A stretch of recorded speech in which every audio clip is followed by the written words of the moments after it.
político de nuestro país para poder comprender muchas cositas en este contexto actual en el que estamos viviendo. Entonces, Nati, te doy la palabra. Bienvenida y muchas gracias por aceptar la invitación. Perdón, buenas noches Natalia, ¿cómo estás? Y todos los asistentes, puse a grabar para que den autorización, Natalia nos dé autorización de grabar esta charla. Ok, Caro, listo. Bueno, entonces, buenas tardes para todos. Como les comentó pues Marce, soy su hermanita gemela, por lo tanto, cuando me vean, me imagino que pensarán que soy ella. Como les dijo pues Marcela, soy abogada pues de la Universidad Pontificia Bolivariana, soy especialista en Derecho Financiero de los Negocios, en Derecho Comercial, especialista en Gestión Humana y magíster en Desarrollo Humano Organizacional. Bueno, me falta nada más el grado, que espero graduarme dentro de poco porque ya terminé pues tesis y entregué todo. He tenido pues la oportunidad de poder trabajar en todos, yo creo que casi todos los sectores económicos de nuestro país. He podido trabajar pues con el sector financiero, con el sector de servicios públicos domiciliarios, con el sector real, con el sector de salud, bueno, etcétera.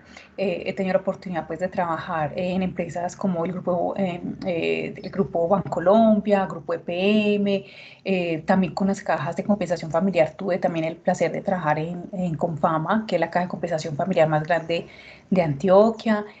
Pude trabajar también en el sector religioso, estuve también trabajando en la arquidiócesis de Manizales, bueno, en varias organizaciones, y ya después ya sí me independicé y actualmente asesoro micro, pequeñas y medianas empresas en todo el tema pues de laboral, riesgos laborales, seguridad en el trabajo, y también pues por mi especialidad en temas económicos y financieros. Soy también docente hace varios años de varias instituciones universitarias. Es como una de mis grandes pasiones pues el tema de la docencia, y cuando me invitaron pues los estudiantes de este semillero, Marcela y Carolina, pues como a dar esta charla, lo hago pues con todo el amor del mundo. Es una charla pequeñita, el objetivo es que ustedes entiendan como la estructura del Estado colombiano, ¿cierto? Entiendan cómo está conformado, qué es un Estado, el Estado colombiano, cómo actualmente cómo está conformado, cuáles son las ramas del poder público. Bueno, es una presentación que les voy a compartir en este momento. Que es una presentación pues cortica, y el objetivo es que ustedes empiecen a tener como conocimiento de la realidad pues como de nuestro país desde las bases, ¿cierto? Entonces, bueno, esperen, yo les voy a compartir aquí mi presentación.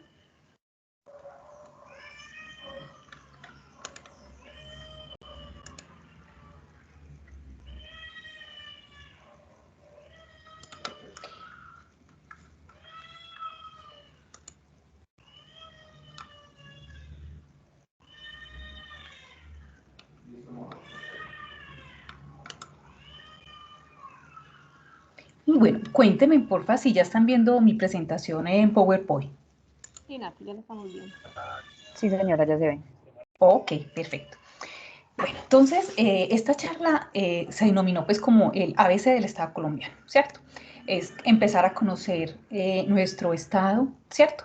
Y para que empecemos a entender que el conocimiento del Estado colombiano no es asunto de unos pocos, de pronto que pensamos que eso lo deben conocer los abogados o lo deben conocer los congresistas que nos representan o el presidente de la República, no, sino que es un asunto de todos los casi 50 millones de habitantes que tiene pues en nuestro país. Entonces, por eso colocamos pues como el nombre de esta charla así.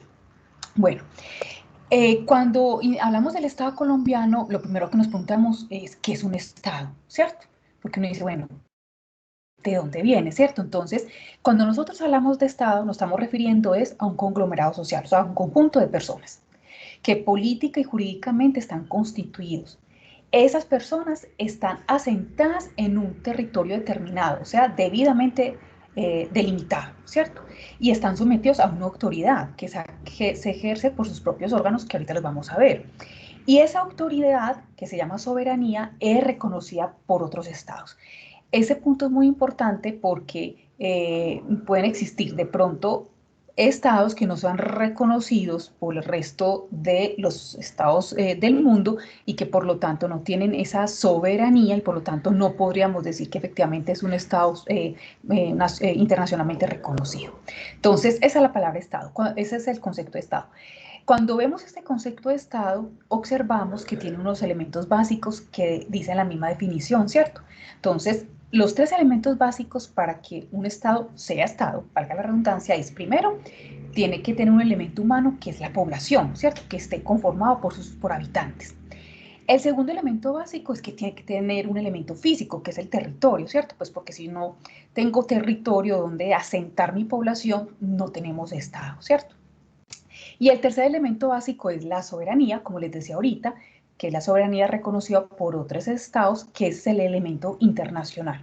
Entonces, tenemos unos elementos básicos que podríamos decir que hay unos elementos de orden como internos, que es la población y el territorio, y otro externo, que es ese reconocimiento que otros países hacen de que, por ejemplo, en este caso, nuestro Estado colombiano es un Estado independiente, jurídica y políticamente constituido, ¿cierto? Cuando nosotros vemos la Constitución Política de Colombia, recordemos que la Constitución Política de nuestro país es del año 1991. De pronto, pues muchos de los estudiantes que están aquí presentes no habían nacido o si nacieron estaban muy chiquitos. Pero esa Constitución del año 1991 lo que vino fue a crear una Constitución completamente nueva a la Constitución que nos estaba rigiendo en ese momento, que era del año 1886. O sea, teníamos una Constitución de más de 100 años de existencia, ¿cierto? Y por ende era una Constitución desactualizada, una Constitución que no era concordante con lo que estaba viviendo realmente Colombia y con lo que estaba realmente viviendo el mundo entero, ¿cierto? Como por ejemplo, una apertura económica, donde ya no simplemente existía el mercado interno de cada país, que cada país producía y de lo que producía vivía, sino que ya se empezaba a dar todo el tema de exportaciones, relacionamiento pues con otros países para el tema pues de mercado. Entonces, en esta Constitución de 1991, cuando ustedes la leen, van a encontrar que en su primer artículo, el artículo 1 de esa Constitución Política, recordemos que la Constitución Política es la norma de normas, es la norma más importante que tiene cualquier país, no solamente Colombia, sino cualquier otro país, estado o país del planeta Tierra. Esa es la que consagra como los principios básicos y los derechos fundamentales que va a regir ese país, ¿cierto? Entonces, cuando ustedes leen el primer artículo de la Constitución de nuestro país, van a encontrar la definición del Estado colombiano y van a encontrar que dice que Colombia es un Estado social de derecho. ¿Qué quiere decir un Estado social de derecho, chicos? Quiere decir que lo primordial por lo cual debe velar el Estado colombiano es por las personas, no solamente individualmente hablando, sino como un grupo social. Y por eso, como es un Estado social de derecho, el Estado tiene que estar al servicio de la protección efectiva de los derechos, los principios y los deberes que están consagrados en la misma Constitución Política de Colombia. Entonces, además de que es un Estado social de derecho, es una república unitaria. ¿Qué quiere decir república unitaria? Cuando se habla, existen diferentes tipos de repúblicas, entonces hay repúblicas unitarias o república federal. Por ejemplo, en la república unitaria, lo que quiere decir es que nosotros tenemos un poder central y sobre ese poder central, ¿cierto? Entonces, por eso Colombia tiene una sola constitución para todo Colombia y todos sus departamentos y todos sus municipios, territorios, ¿cierto? Donde vamos a manejarlos por la misma constitución, por las mismas leyes que tiene pues como el país. Es federal como Estados Unidos, donde en Estados Unidos existe una constitución para todo Estados Unidos, pero existen los estados federales, los demás estados alrededor pues de donde está la principal que es Washington, están los otros. Y ustedes no sé si ustedes han visto de pronto series, documentales de Estados Unidos o noticias de Estados Unidos, etcétera, ustedes observan, por ejemplo, que en Estados Unidos hay estados que tienen pena de muerte mientras que otros no, la tienen prohibida, ¿cierto? ¿Por qué? Porque ellos tienen una constitución para todos, pero cada estado federal puede desarrollar aspectos diferentes a lo que diga el estado central. Entonces, esa es una república federal. En cambio, por ejemplo, aquí en Colombia, no. Aquí tenemos una sola constitución que, por ejemplo, prohíbe la pena de muerte.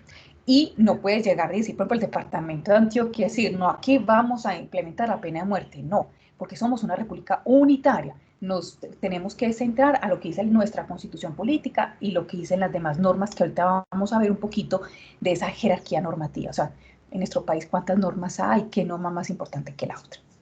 Pero bueno, ahorita vemos eso. Además de que es una república unitaria, es descentralizada. Es decir, el Estado central, nuestro Estado central está en Bogotá, ¿cierto? Donde está el presidente de la República con su vicepresidente, los ministros, etcétera, que ahorita vamos a ver ese tema de los poderes públicos. Entonces, ese Estado central, obviamente, no tiene la facultad de ir hasta el último lugar más recóndito de Colombia para saber cuáles son sus necesidades reales. Entonces, ahí es cuando el Estado central delega como algunas funciones y deberes, se los entrega a las entidades territoriales, es decir, a los departamentos y a los municipios que todos conocemos, ¿cierto? Entonces, por eso cada departamento y cada municipio va a tener también como su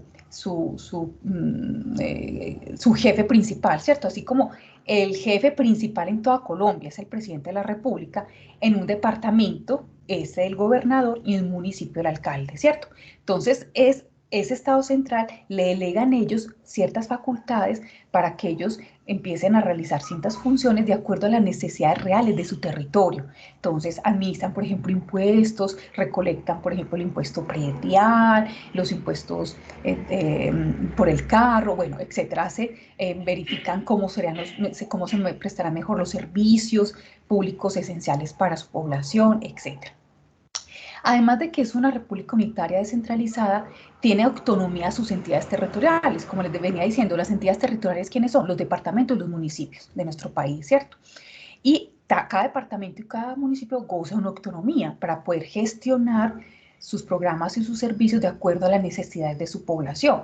Obviamente que lo tienen que hacer dentro de los límites que diga la Constitución Política de Colombia y la ley, que ahorita vamos a ver ese tema pues de qué es una ley y todo eso. Bueno, además de que Colombia es una república unitaria, descentralizada, con autonomía en sus departamentos y municipios, también es un Estado democrático. Es decir, que la soberanía reside exclusivamente en el pueblo colombiano. Y por eso es a través del pueblo colombiano que se hace la constitución política de nuestro país, que fue lo que ocurrió en el año 1991, que a través de lo que se llama una Asamblea Nacional Constituyente, se hizo todo ese cambio radical y completamente de nuestra constitución política de Colombia. Además de que nuestro Estado colombiano es democrático, también es participativo, es decir, todos tenemos derecho a participar en la vida económica, política, administrativa y cultural de nuestro país. Todos podemos participar de diferentes maneras, ¿cierto? Entonces, una forma de participar es estar, por ejemplo, muy pendiente sobre los proyectos de ley que sacan los diferentes, que saca el Congreso de la República o que tramita el Congreso de la República, uno poder opinar sobre si está de acuerdo o no sobre eso, o si los diferentes ministerios que sacan de pronto alguna de sus normatividades que nos involucren, poder también participar en ella, o inclusive nosotros podríamos participar de las sesiones del Congreso, uno llama a la Secretaría del Congreso de la República, decir, oiga, yo quiero estar en una de esas reuniones y que ustedes hacen en el Congreso y debaten y hacen la ley y todo eso, uno incluso puede participar en eso, es decir, existen muchos métodos de participación, uno de los más importantes, por ejemplo, es el voto, a través del voto que elegimos a nuestros representantes. Esa es la principal y es un derecho que es un derecho y un derecho porque tenemos la libertad de escoger a quiénes nos van a representar y un deber porque si no participamos, no votamos, después entonces, ¿cómo podemos decir? No me gustan estos congresistas, no me gusta el que quedó como alcalde, como gobernador, bueno, hay que participar.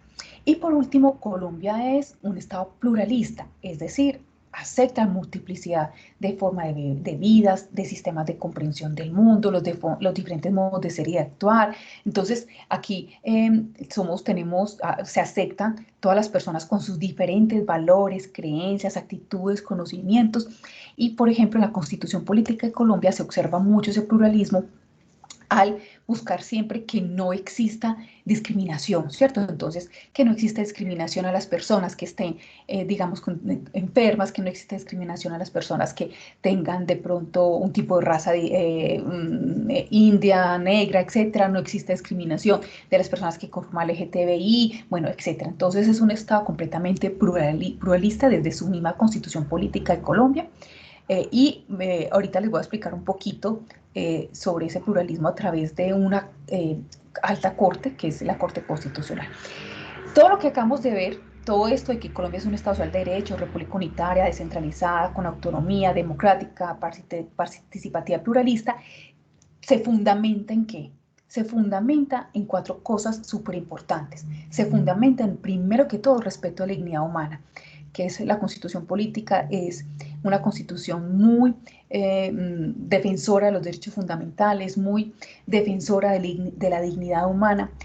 Además de eso, se fundamenta en el trabajo, porque el poder nosotros trabajar en lo que estudiamos o en nuestro oficio, en lo que nos gusta, es la manera de poder nosotros cumplir nuestros sueños y nuestras metas, ¿cierto? Entonces, observen que hay un fundamento en el trabajo, ¿cierto? O sea, reconoce el Estado colombiano la importancia de que todos podamos trabajar y desarrollarnos a través de un oficio, una profesión que queramos, pues, como ejercer en nuestro país.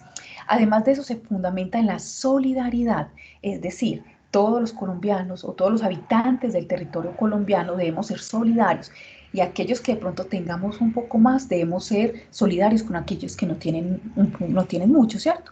Entonces, por eso existe, por ejemplo, en el tema de salud, las que puedan pagar la salud están en un régimen contributivo de salud. En cambio, los que no puedan pagar la salud porque no tienen los recursos económicos para realizarlo, estarán en un régimen subsidiado de salud, ¿cierto? En el cual se subsidia a través del Estado, a través de los aportes que realizamos, los que sí tenemos con qué apoyar este tema de salud. Y por último, se fundamenta una prevalencia al interés general sobre el particular.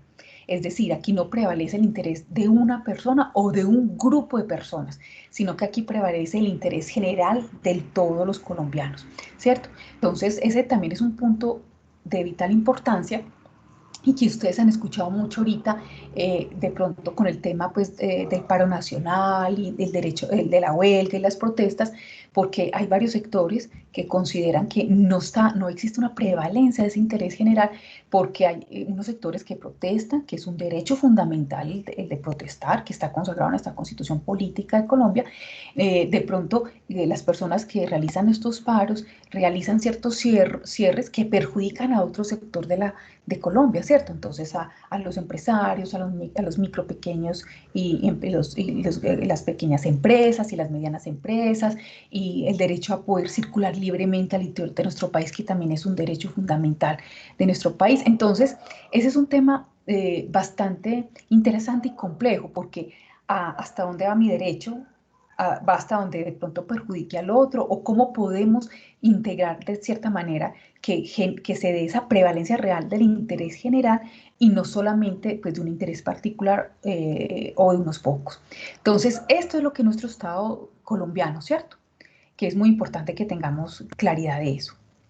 Ahora, ¿cómo se organiza ese Estado colombiano? ¿Cierto? Aquí les traigo este diagrama que les traigo, sale en la página del Banco de la República, del archivo del Banco de la República, en el cual, pues, desarrolla muy claramente cómo está conformado el Estado colombiano. El Estado colombiano podemos decir que está conformado en 2 ítems. Un primer ítem son las ramas del poder público, las que nos enseñaron en el colegio, que a nosotros nos enseñaron que Colombia tiene 3 ramas del poder público, que es el poder ejecutivo, el poder legislativo y el poder judicial. Eso nos lo enseñaban, pues, como en el colegio, ¿cierto? Pero además de esas ramas del poder público, existen unos organismos del Estado, independientes, autónomos, que ayudan también a organizar y al funcionamiento del Estado como tal, ¿cierto? Entonces, les voy a hacer, pues, un pequeño resumen de esos otros organismos del Estado, porque quiero pasar a hacer un poquito más énfasis en esas ramas del poder público, porque tenemos que entender esas ramas del poder público para entender la jerarquía de las normas. Es decir, en Colombia tenemos un montón de normas que sacan todos los días, que leyes, que decretos, que resoluciones, que circulares internas, que circulares externas. Jesús, uno dice que es todo eso, ¿cierto? Pero entonces, para poder entender qué norma es más importante que otra, porque como toda en la vida hay estratos, entonces hay unas normas más importantes que otras, tenemos que entender primero las ramas del poder público. Pero entonces primero les voy a hacer como esta anotacioncita con respecto a los organismos del Estado. Entonces, en los organismos del Estado se pueden dividir en tres. Están los organismos de control, los de organización electoral y otros. En los organismos de control son aquellos que buscan como la manera de protegernos a nosotros, los ciudadanos, frente a lo que realiza el Estado colombiano en general. Entonces aquí es donde aparece, por ejemplo, organismos como la Procuraduría General de la Nación, en la cual dentro de la Procuraduría tenemos la Defensoría del Pueblo. Entonces, la Defensoría del Pueblo, ¿qué busca? Estar promoviendo y defendiendo los derechos fundamentales de toda la población colombiana.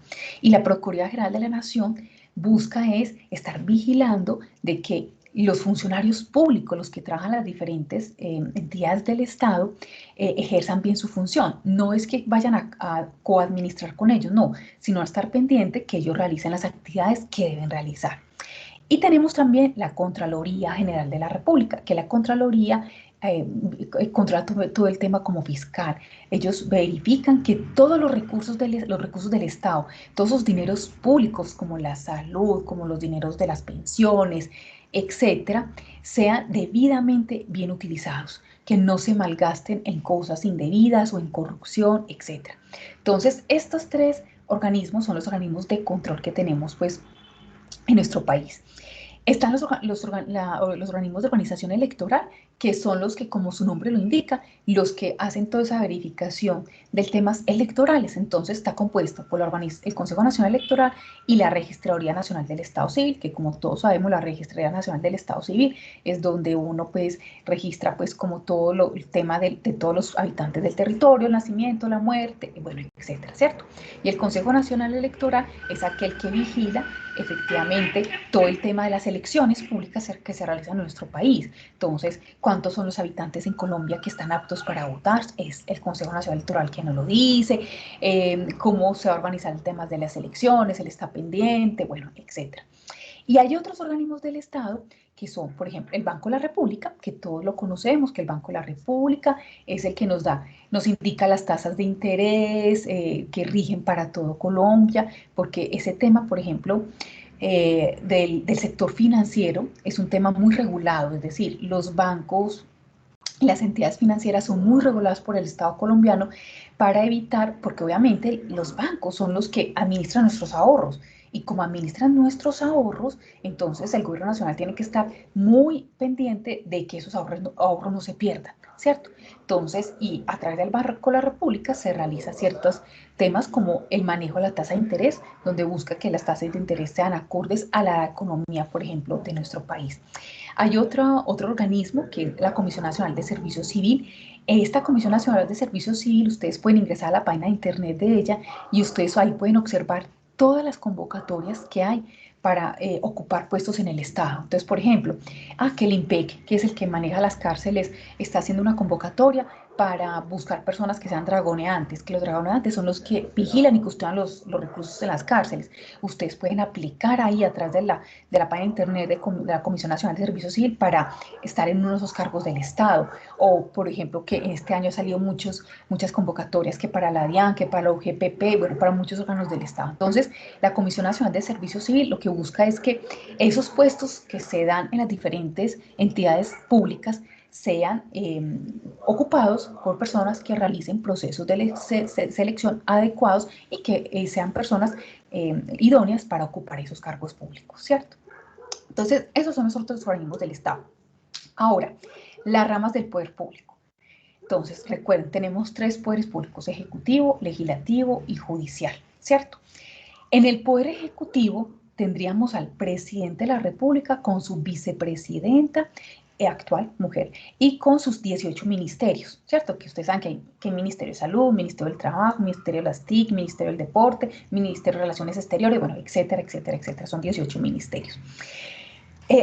Ese poder ejecutivo a nivel nacional, todo Colombia, que es el presidente con su vicepresidente y los ministerios que están allá en Bogotá, también hay un poder ejecutivo a nivel departamental y a nivel municipal.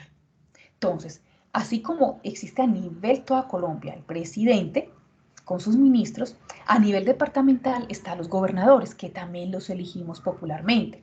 Y con los gobernadores está la asamblea departamental, que también los elegimos popularmente, ¿cierto? Entonces, los gobernadores con la asamblea departamental son los que van a estar pendientes de todo ese tema a nivel departamental. Y a nivel municipal está el alcalde, que es también elegido popularmente, con el consejo municipal, que también son elegidos popularmente. Entonces, nosotros debemos estar muy pendientes de todo lo que diga la rama de la ejecutiva a nivel nacional, que es el presidente y sus ministros, porque nos aplica a todo el territorio colombiano, pero dependiendo del departamento donde tú estés ubicado, el municipio donde tú estés ubicado, tú también tienes que estar muy pendiente. Es decir, por ejemplo, un ejemplo concreto, el de la pandemia. En la pandemia, ustedes saben que el Poder Ejecutivo a nivel nacional decretó pues ese estado de emergencia y decretó pues la cuarentena y todo aquello, ¿cierto? Y por ejemplo, actualmente que estamos en la tercera ola del pico en la pandemia, nosotros tenemos que estar muy pendientes de lo que diga, por ejemplo, los que vivimos en Antioquia, el gobernador de Antioquia. Entonces el gobernador de Antioquia dice, por ejemplo, vamos a hacer toque de queda todos los días de 10 de la noche a 5 de la mañana, diario, para evitar conglomeraciones, más contagios, etc. Pero el gobernador dice, pero dependiendo de la situación de emergencia lleno de UCIs, dejaré que cada alcalde determine si quiere colocar más severo este toque de queda. Entonces, por ejemplo, el alcalde de Medellín dice, no, nosotros tenemos una ocupación de UCI el 99%, nosotros no nos da para un toque de queda de 10 de la noche a 5 de la mañana, sino que tenemos que tener toque de queda continuo todos los fines de semana. ¿Eso qué quiere decir? Que las personas que vivimos en Medellín no podemos llegar y decir, el gobernador dijo que podíamos salir el fin de semana hasta las 10 de la noche, encerrarnos a las 10 de la noche y a las 5 de la mañana el otro día volver a salir. No, los que viven en Medellín tienen que ser muy conscientes de que ese fin de semana no van a poder salir. En cambio, los que vivimos en otro municipio, por ejemplo, que yo vivo en Caldas o en La Estrella, aquí me lo dejaron de 10 a 5, entonces yo sí podré salir ese fin de semana, ¿cierto? Entonces, observemos que dependiendo de donde yo me encuentre viviendo, tendré que estar muy pendiente de de esa rama ejecutiva, ¿cierto? Bueno, existe ahora el poder legislativo. El poder legislativo única y exclusivamente lo ejerce el Congreso de la República. Única y exclusivamente. El Congreso de la República está allá en Bogotá, ¿cierto? El Congreso de la República está dividido en Senado de la República y en Cámara de Representantes, ¿cierto? También son elegidos popularmente. Nosotros los elegimos cada 4 años. Pero hay una diferencia entre los que conforman el Senado de la República y los que conforman la Cámara de Representantes. ¿En qué sentido? En la forma de elección. Es decir, el mismo día por votación los elegimos, pero resulta que los que quieren ser parte del Senado de la República se vota por circunscripción nacional. ¿Eso qué quiere decir? Que yo me quiero, digamos, postular a un puesto en el Senado y yo me postulo. Yo tengo que esperar que todo Colombia vote mucho por mí para yo poder quedar, porque aquellos que tengan las mayores votaciones son los que van a quedar, ¿cierto?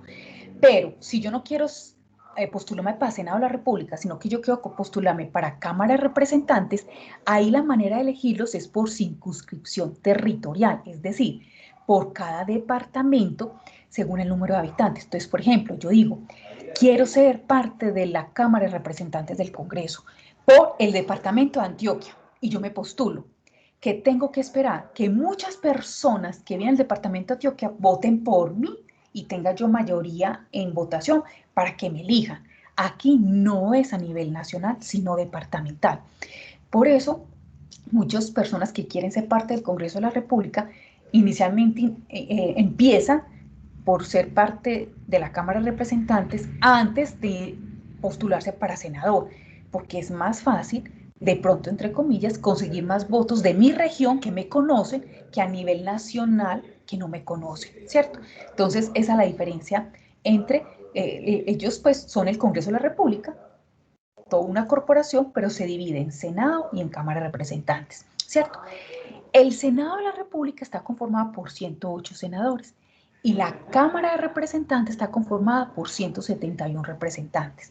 Observen cuántas personas hay ahí, son 279 representantes, casi 280 representantes, que se supone que son representantes de todas las regiones de Colombia, de todas, porque también hay representación indígena, desde la firma del acuerdo de paz. En nuestro país también hay representación del exgrupo exguerrillero FARC. Ellos actualmente, desde el acuerdo de paz del 2016, ellos tienen 5 curules para Senado y 5 curules para Cámara de Representantes. Ellos actualmente no entran a votación. Ellos ya las tienen por derecho propio, pero únicamente las tienen por 2 periodos. Es decir, que ellos tienen del 2016 al 20 y el 20 al 22, creo que hasta el 2022. A partir ya del 2022, si no estoy mal, ya este grupo, este partido político, ex-FARC, tienen que entrar ya a votaciones, ¿cierto? Ya tienen que postularse para que nosotros votemos por ellos, para que hagan parte del Congreso de la República. El Congreso de la República tiene un papel muy fundamental que ahorita lo vamos a ver con el tema de la jerarquía normativa, ahorita te los cuento. Bueno, y por último tenemos el Poder Judicial. ¿El Poder Judicial qué es? Es los jueces, los magistrados. Ustedes, en los lugares donde ustedes viven, saben dónde quedan los juzgados, por ejemplo. Por ejemplo, los que viven en Medellín, uno dice, ¿dónde están los juzgados? En la Alpujarra, ¿cierto? ¿Y quiénes son los jueces? Son los que dirimen las situaciones que se presenten de conflicto. Entonces, por ejemplo, yo trabajo en una empresa y la empresa no me quiso pagar mis prestaciones sociales ni mis salarios por 2 años. Entonces yo voy ante un juez laboral, yo demando a esa empresa para que el juez laboral decida en derecho y determine si yo tengo derecho a eso que me dejó de pagar el empleador o no, ¿cierto? Entonces él dirime los conflictos que se dan entre los habitantes del territorio colombiano. Entonces, en cada municipio tenemos jueces, en los departamentos tenemos son magistrados de los tribunales y ya a nivel nacional tenemos las altas cortes, ¿cierto? Entonces, las altas cortes básicamente en la rama judicial son 6, ¿cierto? Entonces, tenemos la Corte Suprema de Justicia, que la Corte Suprema de Justicia es como el máximo tribunal de la jurisdicción ordinaria. ¿Qué quiere decir eso, jurisdicción ordinaria, chicos? En nuestro país existen, cuando yo quiero demandar por algo, porque voy a demandar ante un juez laboral porque no me pagaron mis cesantías, entonces demando al empleador, o me quiero divorciar de mi esposo, entonces voy ante un juez de familia para que me divorcie, así como uno va al médico cuando si yo tengo dolor de cabeza, yo me voy para el neurólogo, si tengo un problema del corazón, me voy para el cardiólogo. Igual ocurre con los jueces de la República. Si tengo un problema de familia, me voy para el juez de familia. Si tengo un problema laboral, me voy para el juez laboral. Si tengo un problema con una institución del Estado, por ejemplo, que de pronto yendo por la calle no vi uno de los huecos que hay en la regional y me paso ese hueco y por culpa de ese hueco termino yo accidentado y me quiebro todo, yo puedo demandar al Estado colombiano, ¿cierto? Por decir, porque tiene que tener las calles buenas y no las tiene, ¿cierto? Entonces iré ante otro tipo de justicia que la administrativa. Entonces, dependiendo de lo que yo requiere, iré a un juez determinado, ¿cierto? Entonces, por ejemplo, la Corte Suprema de Justicia es como ese juez de última instancia donde van todos los procesos que yo realizo. Entonces, por ejemplo, voy a demandar a una empresa porque no me pagó las cesantías o las primas o mi salario, ¿cierto? Y me quedo viendo un montón de plata, como 200 millones de pesos. Entonces voy a juez laboral, el juez laboral falla, digamos que falla en contra mía. Entonces yo llego y digo, ay no, yo no estoy de acuerdo porque falló en contra mía, entonces apelo. Eso sube a un juez de mayor categoría que se llama el tribunal, los magistrados de los tribunales que están a nivel departamental.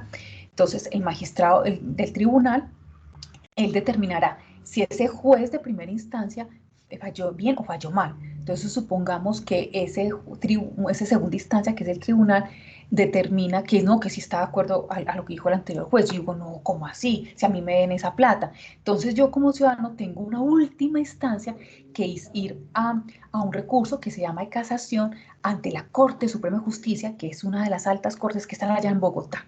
Entonces yo voy y le digo a la Corte Suprema de Justicia en esa última instancia, vea, revise, porque a mí no me están haciendo no me están fallando como debe ser. Y ya la Corte Suprema de Justicia tendrá una decisión final de cierre, donde yo ya tendré pues que acatarla, ¿cierto? Entonces, Esa Corte Suprema de Justicia es ese tribunal de esta jurisdicción ordinaria, lo que les decía, de temas laborales, de temas de familia, de temas civiles, etc. Y ellos están conformados por 23 magistrados, quienes van a estar por periodos de 8 años, ¿cierto? Está también la Corte Constitucional. La Corte Constitucional nació con la Constitución Política en 1991, está muy nuevecita. O sea que mientras que la Corte Suprema de Justicia ya como 100 años de existencia, la Corte Constitucional, que también está allá en Bogotá, nació con la Constitución del 91. O sea que tiene que 2001, 2011, 2000, que va para 30 años este año, está muy joven esta muchacha. Entonces la Corte Constitucional es la encargada, como su nombre lo indica, de proteger nuestra constitución política de nuestro país, de buscar que absolutamente nadie vaya en contra de lo que dice la constitución política de Colombia, ¿cierto? Entonces, la Corte Constitucional está conformada por 9 magistrados que también tienen periodos pues, de 8 años. Bueno, también está el Consejo de Estado. El Consejo de Estado es el que resuelve los conflictos que se dan entre las personas y las entidades estatales. Entonces, en el caso que les ponía yo ahorita, yo demando al Estado porque en la calle hubo un hueco horrible que no pavimentaron y perdí el control de vehículo y me accidenté y quedé media, ¿cierto? Entonces vean que es una demanda un particular que soy yo frente al Estado porque no cumplió con sus deberes, ¿cierto? Entonces el Consejo de Estado también es como esa última instancia allá en Bogotá que resuelve después de que pasa por los jueces normalitos a nivel municipal y departamental, que resuelve ya en última instancia, ¿cierto? Tenemos también el Consejo Superior de la Judicatura. ¿Qué es el Consejo Superior de la Judicatura? Es el que vigila que esas otras cortes y los jueces de cada municipio, los magistrados de los tribunales a nivel departamental hagan las cosas bien, ¿cierto? Que efectivamente cumplan sus funciones, ellos están pendientes de llenar las vacantes de los puestos que hay ahí, hacen control sobre el trabajo que realizan los jueces y los magistrados, hacen el presupuesto anual para el manejo de toda esa rama judicial, bueno, etcétera. También tenemos las jurisdicciones especiales. Recordemos que actualmente con el acuerdo de paz que se firmó en el año 2016 salió una jurisdicción especial que es la JEP. No sé si la han escuchado, que es la Jurisdicción Especial para la Paz, ¿cierto? Entonces, esta es como esa alta corte que está en Bogotá, encargada de llevar aquellos procesos frente a los exintegrantes de la ex-FARC, frente a funcionarios públicos que de pronto cometieron algo antes del año 2016, porque ellos van a fallar como todos esos posibles delitos que se cometieron por parte de los integrantes de la ex-FARC, de los funcionarios públicos y algunos particulares antes del año 2016 para atrás. Esta es una jurisdicción especial, se busca que no dure más de 20 años, se encarga única y exclusivamente de eso, de este tema de los acuerdos de paz, no más. Y por último tenemos la Fiscalía General de la Nación, también nació en la Constitución del 91. ¿Qué hace la Fiscalía General de la Nación? Es que ya sea de manera si yo pongo una denuncia ante la Fiscalía porque me robaron, señor Fiscalía, vea, denuncio porque entraron a mi casa y me robaron todo. La Fiscalía investiga y si encuentra que existen fundamentos, ya entonces es como si fuera mi defensora frente a los delitos penales. Entonces, si encuentra fundamento, ella ya dice, listo, pongamos esto ante un juez de penal para que falle y diga que efectivamente fulanito le entró a la casa a Natalia a robar y por tanto ese fulanito tiene que ser metido a la cárcel por robo y además tendrá que devolverle en plata o en las cosas físicas a Natalia que le robó, ¿cierto? Entonces la Fiscalía General de la Nación es que investiga todos los posibles delitos que ocurren en todo nuestro país y si encuentra fundamento, entonces ya inicia todo ese proceso ante los jueces penales, ¿cierto? Entonces, esas son las 3 ramas del poder público, ejecutiva, legislativa y judicial. Aquí es un resumen en esta figura que les pongo acá, que es incluso pues la saqué del Departamento Nacional de Planeación. En esta figura ustedes observan muy claramente que el poder legislativo está representado pues por el Congreso de la República, que recordemos que el Congreso de la República está conformado por Senado y Cámara de Representantes. La función principal del Congreso de la República en nuestro país es formular leyes y ejercer control político sobre el gobierno y el es uno de los pocos que pueden reformar nuestra Constitución. Entonces ahí empezamos a observar el poder tan grande que tiene el Congreso de la República. El Congreso de la República tiene un poder gigantesco sobre nuestro país porque se supone que nos representa a nosotros, que nosotros los elegimos, de todas las regiones de toda Colombia, incluyendo indígenas, incluyendo minorías, etcétera, ¿cierto? Está el Poder Ejecutivo, que está representado por el Presidente de la República y por sus ministros, cuyas funciones es planificar, orientar, impulsar y ejecutar lo establecido en lo que dice la Constitución y en lo que dicen las leyes que hace el Poder Legislativo, que es el Congreso. Entonces observemos que el Poder Ejecutivo lo que hace es ejecutar lo que dice el Congreso de la República y lo que dice la Constitución Política de Colombia, ¿cierto? Y por último, el Poder Judicial, que está representado pues por nuestros jueces, nuestros tribunales, nuestras altas cortes que ya vimos ahorita, y cuyas funciones es solucionar los conflictos y las controversias que se presenten entre los ciudadanos o entre los ciudadanos y el Estado, como les puse el ejemplo ahorita, ¿cierto?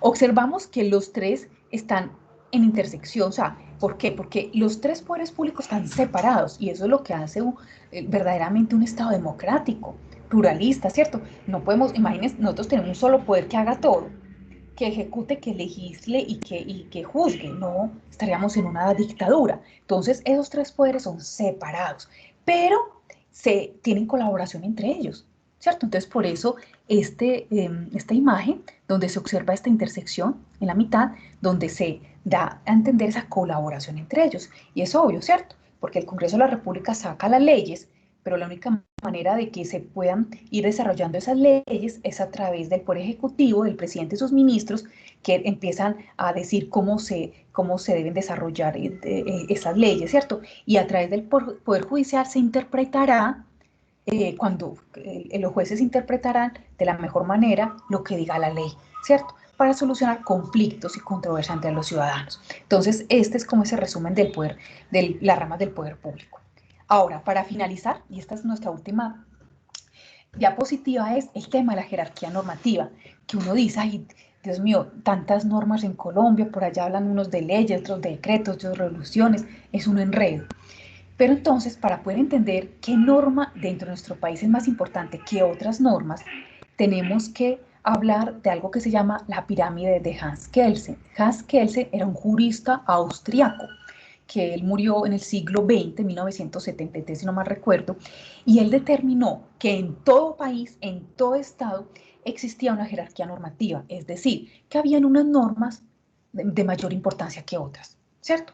Entonces, como veníamos diciendo ahorita, la norma de normas, o sea, la palabra, cuando uno habla de norma o normatividad, es como el genérico, donde se comprende lo que vamos a ver aquí, ¿cierto? Es el genérico. Entonces, la norma de normas, la más importante es la Constitución Política de Colombia, es la Constitución Política de Colombia, que nace del pueblo, ¿cierto? Entonces, por ejemplo, el año 1991, así fue, se determinó, cuando se estaba haciendo unas votaciones, eso fue como en 1990, se estaba votando para, creo que, alcaldes, concejales, algo así, se solicitó preguntarles en esas votaciones a los colombianos si ellos querían constituir una Asamblea Nacional Constituyente, porque una Asamblea Nacional Constituyente es la única que puede hacer cambiar completamente una constitución. Y se determinó que sí, que la mayoría del pueblo colombiano dijo, no queremos más esa constitución antigua, obsoleta, paquidérmica, queremos una constitución de acuerdo a la realidad de nuestro país y una constitución muy fundamentada en los derechos humanos fundamentales. Entonces, efectivamente, en el año 91 nace esa Asamblea Nacional Constituyente que es conformada por personas de diferentes sectores de toda Colombia. Y esas personas, que creo que fue como más o menos 70 personas, ellos redactan esa nueva Constitución Política de Colombia. La Constitución Política de Colombia es una norma, como la norma de norma, es la que dice que cómo se desarrolla nuestro país, en qué se fundamenta, qué se puede hacer, qué no se puede hacer. Es una norma que no se puede, el objetivo es no tocarla. Y si se toca, es que sea por algo que realmente sea extremadamente necesario, ¿cierto? ¿Quiénes pueden modificar o reformar nuestra Constitución? El Congreso de la República tiene esa facultad y ahí es donde empezamos a ver la importancia importancia tan grande del Congreso de la República. En nuestro país, los que tienen casi que ellos son, el Congreso de la República es el que habla por todos los 50 millones de habitantes de nuestro país, ¿cierto? Entonces, observemos. La Constitución puede ser reformada por el Congreso de la República o por una Asamblea Nacional Constituyente como la ocurrida en el año 91 o por el pueblo mediante referendo. ¿Qué es el referendo? Es un mecanismo de participación ciudadana, ¿cierto? Entonces, que a través de un referendo se le pregunta a los colombianos para que voten si están de acuerdo o no de hacer un referendo constitucional, de cambiar la Constitución en alguna de sus normas, etcétera, ¿cierto? Entonces, bueno, tenemos la Constitución Política de Colombia, nuestra norma de normas. Debajo de la Constitución Política están las leyes, o sea, que las leyes son las segundas en importancia. ¿Quién hace las leyes de nuestro país? Única y exclusivamente el Poder Legislativo, que ¿quién es? El Congreso de la República. Nadie más puede hacer leyes. Entonces, observen la importancia del Congreso, porque el Congreso va a sacar leyes para desarrollar la Constitución Política de Colombia. Entonces, por ejemplo, la Constitución Política de Colombia habla sobre la seguridad social integral en nuestro país, sobre el derecho a la salud, el derecho a las pensiones, por ejemplo. El Congreso, entonces, empieza a desarrollar ese tema de la seguridad social de nuestro país a través de leyes, y es cuando nace, por ejemplo, la Ley 100 del año 93. Entonces, el Congreso expide la Ley 100 del 93, en la cual establece que todos los colombianos tenemos derecho a una seguridad social integral. Y en esta ley específicamente habla de salud, pensiones, riesgos laborales. Pero no quiere decir que la seguridad social sea nada más eso. La seguridad social integral tiene que ser también, no solamente tener derecho a salud, el tener derecho a una pensión cuando esté viejito, o el tener derecho a ser protegida por un accidente laboral, sino también el derecho a tener una casa digna y por lo tanto tener vivienda, el derecho a tener educación, recreación, cultura, etc. Entonces, ahí entran, por ejemplo, entidades tan importantes como las cajas de compensación familiar. Es decir, recordemos que en el área de la salud tenemos las EPS, ¿cierto? En el tema pensional tenemos los fondos de pensiones. En el tema de riesgos laborales tenemos las ARL. Pero entonces, ¿quién maneja lo otro? Los subsidios de vivienda, el subsidio familiar, ¿quién maneja? Las cajas de compensación familiar son un actor importantísimo en ese sistema de seguridad social integral, porque a través de ellos tenemos subsidio del desempleo, tenemos subsidio familiar que es la cuota moderadora, tenemos la posibilidad de educarnos en temas como el trabajo, el desarrollo humano a través de los cursos que ellas dan, podemos recrearnos en sus parques recreativos que ellas tienen, etc. Entonces las cajas de compensación familiar son entes hermosos, son muy sui generis porque casi que existen nada más en Colombia, pero tienen una función preciosa. Bueno, después de las leyes, en la norma que sigue abajito, o sea que no de tan grande categoría, son los decretos. Los decretos son las normas que emite el Poder Ejecutivo. Entonces, vean, ya vimos que el Poder Legislativo está arriba con las leyes, que lo hace el Congreso. Abajito está el Poder Ejecutivo sacando decretos, o sea, el presidente con sus ministros. Esos decretos que hace, desarrollar las leyes que hizo el Congreso. Y el Poder Ejecutivo no se puede salir de lo que diga la ley que hizo el Congreso. Entonces, observemos la importancia tan grande del Congreso de la República. Entonces, el Poder Ejecutivo emite esos decretos, ¿cierto? Entonces, por ejemplo, existe una ley que habla sobre riesgos laborales, que es la ley 1562 del 2012, que habla de que es un accidente de trabajo, una enfermedad laboral, etc. Llega el Ministerio del Trabajo y saca un decreto para desarrollar algunos de esos artículos de las leyes y saca un decreto que habla, por ejemplo, sobre el tema de los sistemas de gestión de seguridad en el trabajo, lo que antes se llamaba salud ocupacional, y determina a través de decreto que todas las empresas tienen que tener un sistema de gestión tendiente a proteger a sus trabajadores para que estos no se enfermen ni se accidenten por culpa del trabajo, ¿cierto? Entonces observemos pues cómo los decretos desarrollan las leyes, ¿cierto? Luego la siguiente norma son las resoluciones. Las resoluciones vienen a desmenuzar mucho más lo que dicen los decretos. Es como un instructivo, como el paso a paso, el ABC de lo que dijo el decreto, ¿cierto? También lo emiten el Poder Ejecutivo a través de sus diferentes ministerios, ¿cierto? Y por último, en la pirámide está ya el Poder Judicial. Vean que esta pirámide tiene los tres poderes, ejecutivo, legislativo y judicial. Al final está el Poder Judicial, a través de qué normatividad sacan los jueces y los magistrados, algo que denominamos jurisprudencia. La jurisprudencia son las sentencias que sacan, en este caso, nuestras altas cortes, las que vimos ahorita que están ubicadas en Bogotá. Observen que yo aquí al final puse jurisprudencia en signo de interrogación, porque uno diría, ah, no, pues como es al final de la jerarquía normativa, la jurisprudencia entonces no tiene mucha importancia, pero no.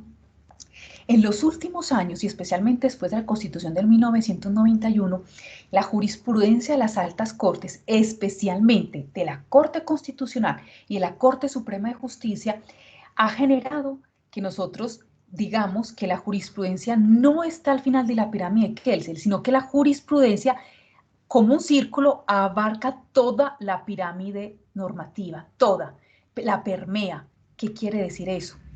Que casi que las altas cortes me están diciendo cómo tengo que interpretar las leyes, los decretos, las resoluciones en nuestro país.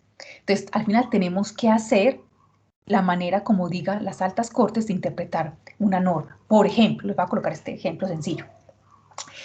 Ahí existen leyes laborales, y una de esas leyes laborales dice que una empresa podrá despedir con justa causa a un trabajador que lleve más de 180 días incapacitado. Entonces dice, usted tiene un empleado en su empresa que está incapacitado por un accidente común, es decir, se cayó en la casa jugando con los niños el fin de semana que descansaba.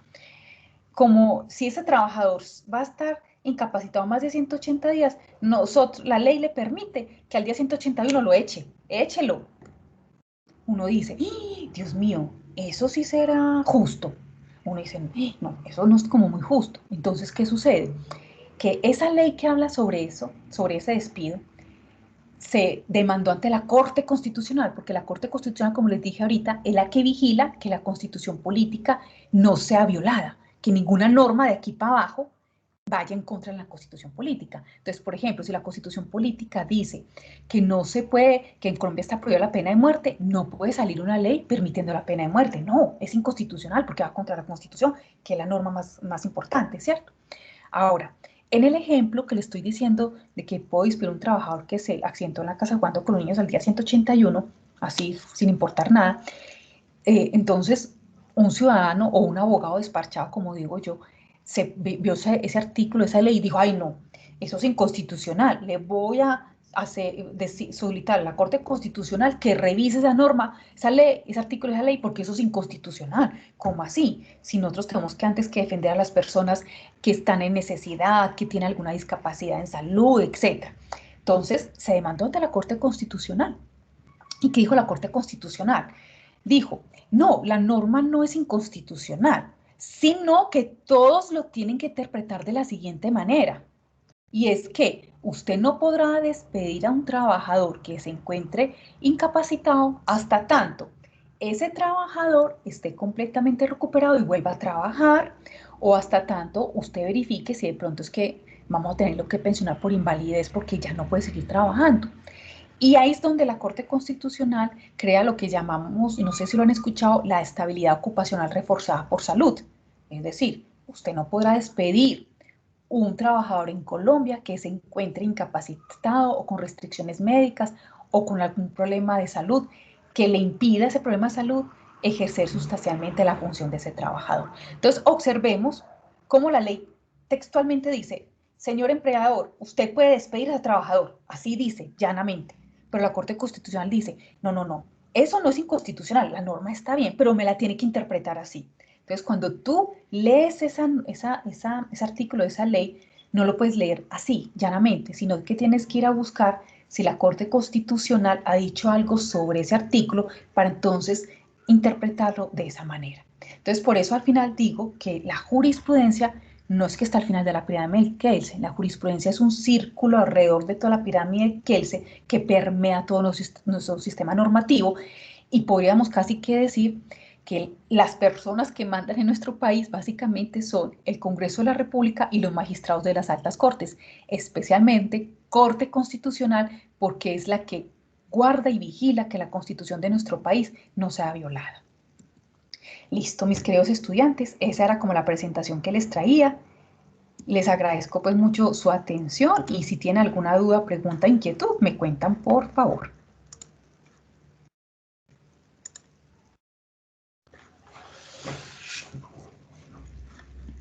Profe, sí, muchas gracias. Veo que alguien levantó la manito. Yelisa Cerón, puede abrir el micrófono. Ok, hola Yelisa, ¿cómo estás? Muy bien, Natalia. ¿Y usted cómo se encuentra? Bien, Yelisa, gracias. Mira, yo tengo una preguntita. Lo que pasa es que vos habías mencionado ahorita que nosotros pues somos un Estado social de derecho, ¿cierto?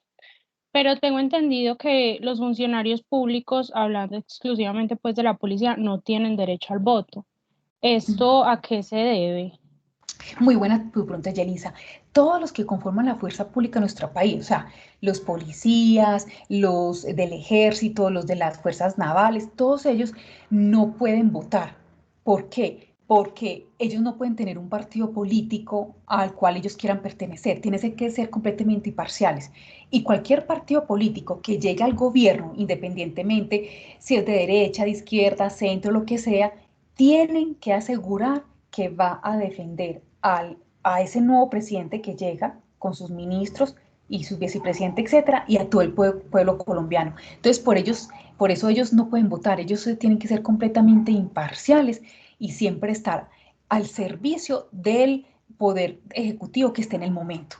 Imagínate tú, Yelisa, que se monte, digamos, el presidente X, que es, digamos, completamente derechista y que todos los de las fuerzas militares sean de izquierdistas, no van a defender al Estado. Antes lo que van a hacer es un golpe de Estado contra el presidente, ¿cierto? Entonces, por eso tiene que haber esa imparcialidad y ellos no pueden votar y deben siempre tener ese principio de defender todo el territorio nacional sin importar de dónde son.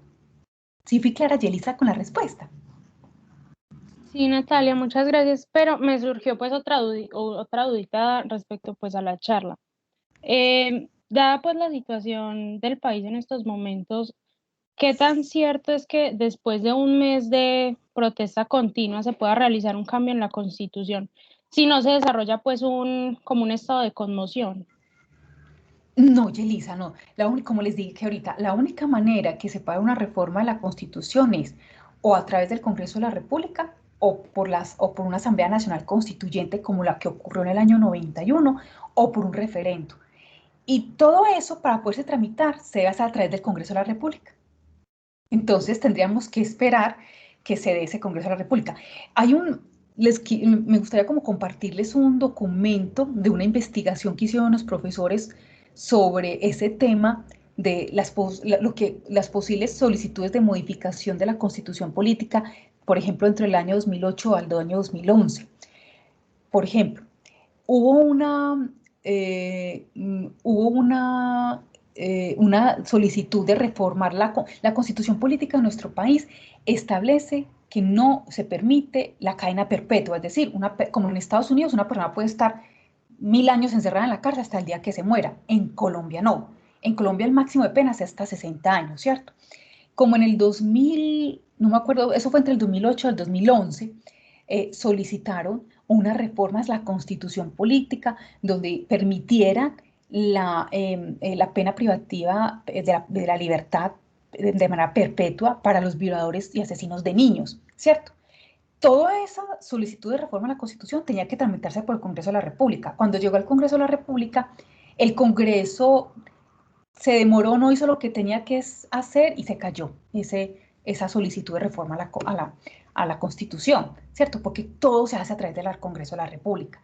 Entonces, ahorita pues actualmente el tema pues de la pena perpetua ya se aprobó, creo que fue en el 2019, 2020, hubo ya ese cambio donde se permite una reforma, ahí sí hubo pues una reforma a la Constitución donde se permite que aquellas personas que hagan violaciones o asesinos de niños, niñas o adolescentes tengan una cadena perpetua, ¿cierto? Si se permite únicamente para ese evento, pero apenas se pudo hacer, era algo que se buscaba a través de una de las, eso fue más que todo a través de una de las congresistas que era la doctora Gilma, que luchaba mucho por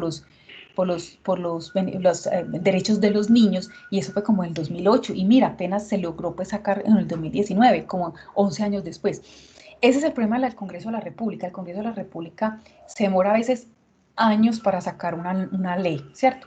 Porque se debate, bueno, para sacar una ley hay que hacer varias etapas, pero eso sería pues para otra charla, porque si no me podría quedar aquí.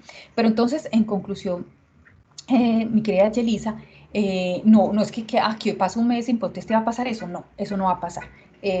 Porque como te dije, les explico ahorita, tienen que ser a través o del Congreso de la República o una Asamblea Nacional Constituyente o un referendo, y todo eso pasa por el Congreso de la República, y eso se demora meses, sino por no decir años. Muchas gracias. Con gusto, Yelisa. Bueno, por acá están las otras manitos alzadas. No sé si me dicen quién alzó primero la manito para darle la palabra. Ángel. Ángel Arley. Cuéntanos, Ángel Arley. Hola, mi pregunta es sobre, ahorita tú mencionabas antes de mencionar esta pirámide que a nosotros muchos nos han mostrado en salud ocupacional, en la administración en salud, y que la teníamos como algunos claro, pero por ejemplo ahorita mencionaste que la rama del Poder Legislativo, perdón, del Poder Ejecutivo, pues tenía como sus gobernaciones y todo lo del presidente y eso, y que salía, por ejemplo, como lo del coronavirus salió como una ley, y tú dices que si decían, diste el ejemplo pues de la pandemia, de que si, por ejemplo, colocaban Colombia decía, decían, coloquen toque de queda de tanto a tanto, pero que en realidad si la gobernación decía que teníamos que acatarla más estricta, como ha pasado pues acá en Medellín, teníamos que hacerle caso más como a lo que es en Medellín, y eso no, digamos, las leyes o los decretos, según la categoría, ¿cuál es más importante? ¿Una ley a nivel departamental o una ley a nivel nacional, o un decreto a nivel departamental o un decreto a nivel nacional? Pues en este caso, ¿qué sería? Súper interesante tu pregunta, Anger. ¿Por qué? Porque en la pirámide de Kelsen que yo les mostré es a nivel nacional, ¿cierto? Cuando de ahí para abajo, al final de la última escalita, empieza a desarrollarse la pirámide de Kelsen a nivel departamental y municipal, ¿cierto? Entonces, a nivel departamental está que lo que sacan, acuérdense, a nivel departamental, ¿quiénes son los jefes? El gobernador y la asamblea departamental, ¿cierto? La asamblea departamental saca una normativa que se llama ordenanzas departamentales, ¿cierto? Y el gobernador saca decretos y resoluciones, ¿cierto? Y más abajito ya está el tema municipal. Entonces, el alcalde con el consejo municipal, ¿cierto? El consejo municipal saca acuerdos municipales y el alcalde saca decretos y resoluciones, ¿cierto? Entonces, ¿qué sucede? Tenemos ninguna de las ordenanzas departamentales que saque la asamblea departamental o los decretos y resoluciones que saque el gobernador, y ninguna de los acuerdos municipales que saque el consejo municipal o los decretos y resoluciones que saque el alcalde con sus secretarios, ninguno puede ir en contra de lo que diga a nivel nacional, ¿cierto? Entonces, ustedes se han dado cuenta, por ejemplo, con el tema de la pandemia, que existe, bueno, como les explicaba yo al inicio de la charla, existe una descentralización administrativa, es decir, tenemos el poder político que está concentrado en Bogotá con nuestro presidente, ¿cierto? Nuestro presidente ahí, pero él delega y hay una descentralización administrativa. ¿Eso qué quiere decir? Que delega que ciertas decisiones que no van en contra de la ley ni los decretos que saque el Poder Legislativo, que es el Congreso, ni los decretos que saque él como presidente y sus ministros, no pueden ir en contra, sino que son complementos para desarrollar lo que diga la ley y el decreto, ¿cierto? Entonces, en pandemia, bueno, hubo un punto que se me olvidó comentarles, es el siguiente. Cuando Colombia entró en la pandemia, necesitábamos leyes con urgencias para saber qué íbamos a hacer, cómo íbamos a afrontar esta situación, porque se puede decir que este tema de la pandemia fue una situación que cogió a todo el mundo de sorpresa, no a nivel solamente nacional, sino internacional. Y nadie estaba preparado para eso, absolutamente nadie. Y el presidente de la República, como presidente, tenía en mente desarrollar ciertos proyectos a nivel nacional en sus 4 años, pero con la pandemia le tocó dejar muchos proyectos a un lado y coger todos los recursos que tenía para otros proyectos y meterlos en la pandemia. Y ahí fue cuando nació el tema del subsidio de las nóminas, el subsidio de la prima, bueno, un montón de cosas que sacó el gobierno nacional. Cuando ocurrió todo este tema de la pandemia, que fue así, nosotros necesitábamos leyes que nos dijeran cómo teníamos que actuar. ¿Qué sucede? Mientras esperábamos que el Congreso de la República sacara las leyes, llegaba el 2021 y no salía ni la primera ley. Entonces, la Constitución Política del 91 le permite al presidente de la República con sus ministros sacar decretos con fuerza de ley, como si fueran leyes. Entonces, en esa pirámide de Kelsen, al lado de las leyes están los decretos ley, decretos con fuerza de ley. Y el presidente de la República, efectivamente, y de manera inmediata, sacó decretos con fuerza de ley, o sea, como si fueran leyes, como si les hubiera sacado el Congreso de la República, para poder conjurar esta pandemia y saber qué íbamos a hacer, ¿cierto? Entonces, el presidente de la República, con esas funciones extraordinarias que le da la Constitución Nacional, saca decretos con fuerza de ley y es cuando empezamos a ver todo el tema de qué íbamos a hacer para el tema de los empresarios, qué íbamos a hacer para el tema de los subsidios, qué íbamos a hacer para el tema del pago de la seguridad social, que hubo un decreto con fuerza de ley que salió, que se perdonaba el pago de pensiones de 2 meses y resulta que la Corte Constitucional dijo que eso era inconstitucional y nos tocó pagarlos ya, estamos en este momento pagándolo, bueno, etcétera. Entonces, todo lo que digan los gobernadores y los alcaldes por esa descentralización administrativa que les hace el presidente en ese poder ejecutivo, tiene que ser en completa concordancia con lo que diga la ley y los decretos que ellos expiden. Entonces, no van a ir en contra de eso, ¿cierto? Y efectivamente no ha ido en contra de eso, porque si ustedes han escuchado las locuciones del presidente de la República, cuando dentro de los diferentes picos de la pandemia, él determinaba, es necesario hacer la cuarentena, delego en los de alcaldes, en los gobernadores, en los alcaldes, para que dependiendo de la situación real de su municipio o su departamento, determine qué hacer. Entonces, claro, habían dentro del departamento de Antioquia, por ejemplo, habían municipios peores que otros. Entonces, yo no podía, como tenemos que tener un equilibrio entre la vida de los seres humanos, de nosotros, y entre la economía de un país, que es lo que nos mueve, ¿cierto? Porque la realidad es eso, si nos quedamos sin economía, apague y vámonos, ¿cierto? Entonces, en ese equilibrio, y los alcaldes y los gobernadores eran los que conocían realmente qué pasaba en sus regiones, porque el gobierno nacional hasta allá no puede ir, determinaron y dijeron, listo, ¿no? Entonces, empecemos a organizar ley seca, toque de quedas, pico y cédula, etcétera, dependiendo de los municipios. Entonces, por ejemplo, algunos municipios como Medellín, que teníamos UCI el 99% al inicio de la tercera pico de la pandemia, tenían que poner restricciones más fuertes que un municipio como Peque, que es el municipio Peque, es un municipio que queda no sé cuántas horas de aquí para uno llegar, tiene que ir en mula, en charco y echando dedo para que llegara uno allá. En Peque, digamos, habría un caso de coronavirus. Entonces, ¿para qué les voy a poner unas restricciones tan grandes si puedo conservar la economía de esos municipios? Entonces, esa sería como la respuesta que tengo para darte, mi querido Arley. No sé si fue clara con la respuesta, cuéntame. Sí, claro que sí. Sí, muchas gracias. Con mucho gusto, Arley. Bueno, ¿quién más tiene la manito levantada? Vivian, Camila, Vivian. Vivian, cuéntanos.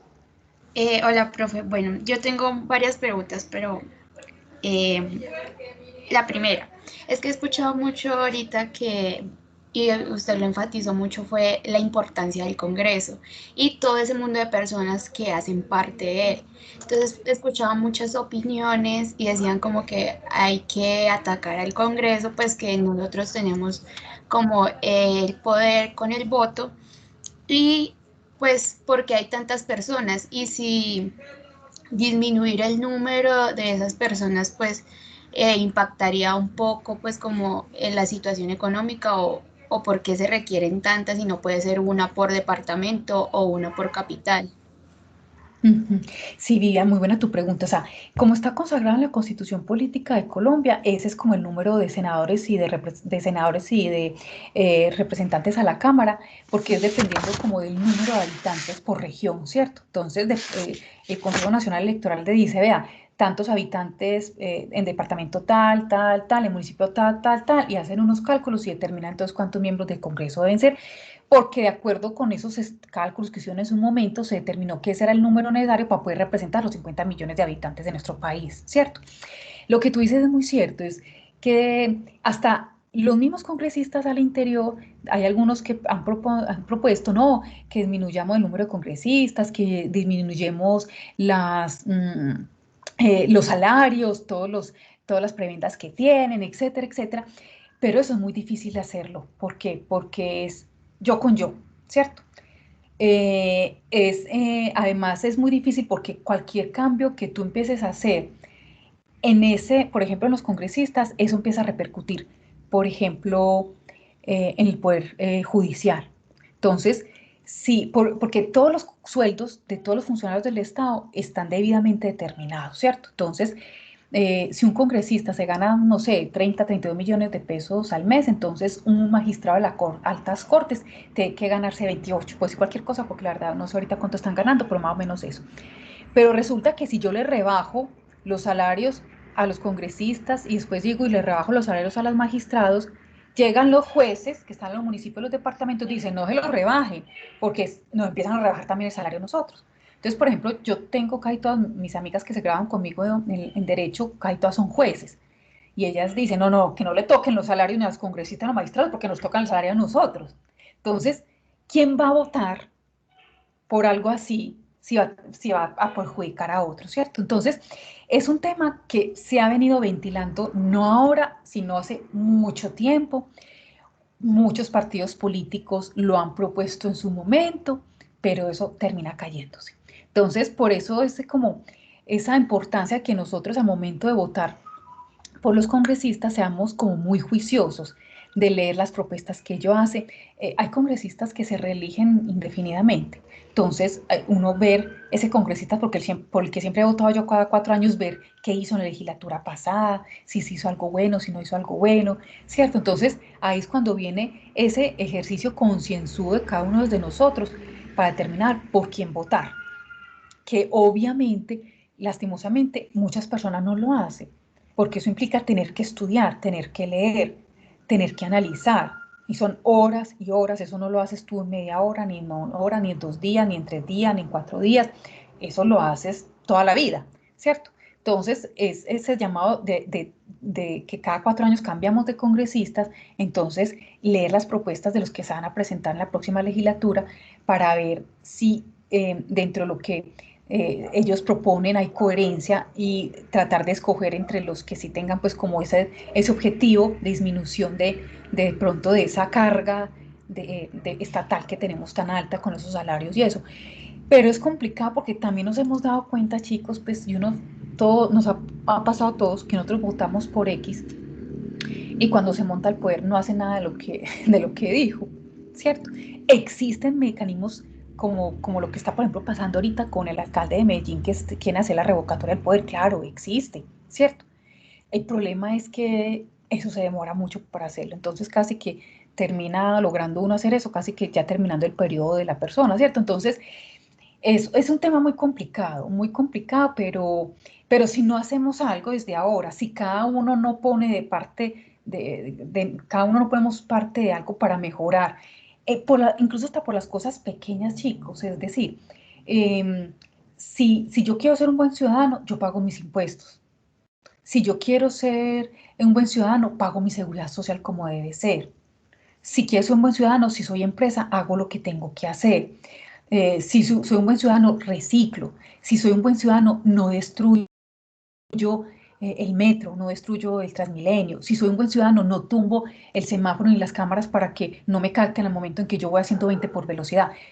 Yo estoy convencida que si cada uno de nosotros realizamos esas pequeñas obras, eso va sumando y va generando cambio de sociedad y de paradigmas. Entonces, ese es lo que yo creo y estoy convencida y por eso trato siempre de hacerles todas las cosas pequeñas para mejorar un poquito pues mi sociedad. Espero, Vivian, haber sido un poquito pues como clara, pero no hay una respuesta definitiva para tu inquietud.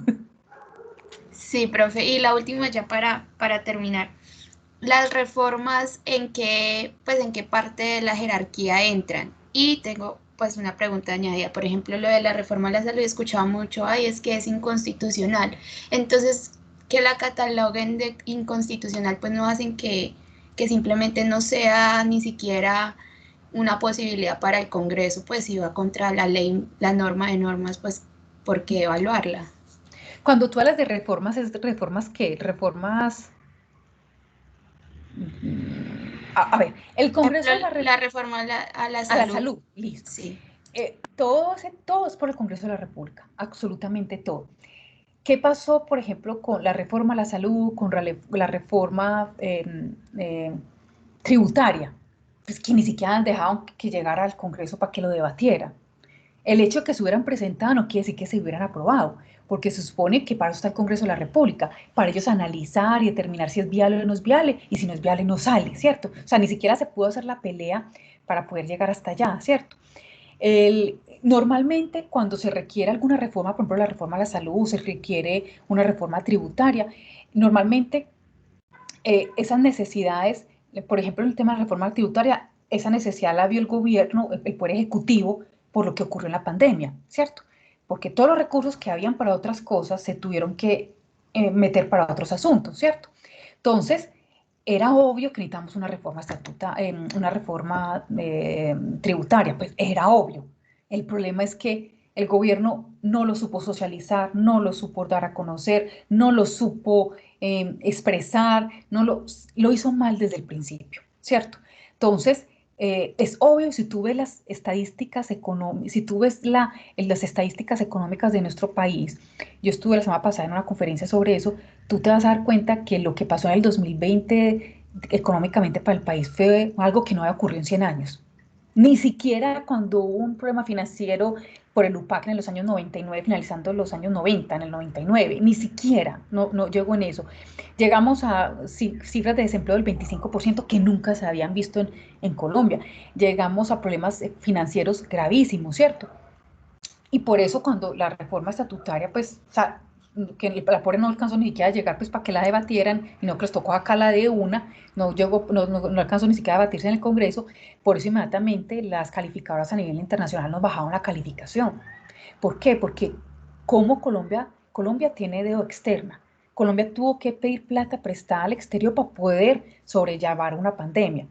Si no tenemos reforma tributaria en la cual adquiramos algunos recursos que requerimos para poder subsanar todo lo que pasó en la pandemia, más los proyectos que faltan desarrollar en este gobierno, ¿cómo sabe las entidades del exterior que Colombia va a pagar? Y por eso inmediatamente nos bajaron la calificación. Y eso tiene implicaciones gravísimas para nuestro país, ¿cierto?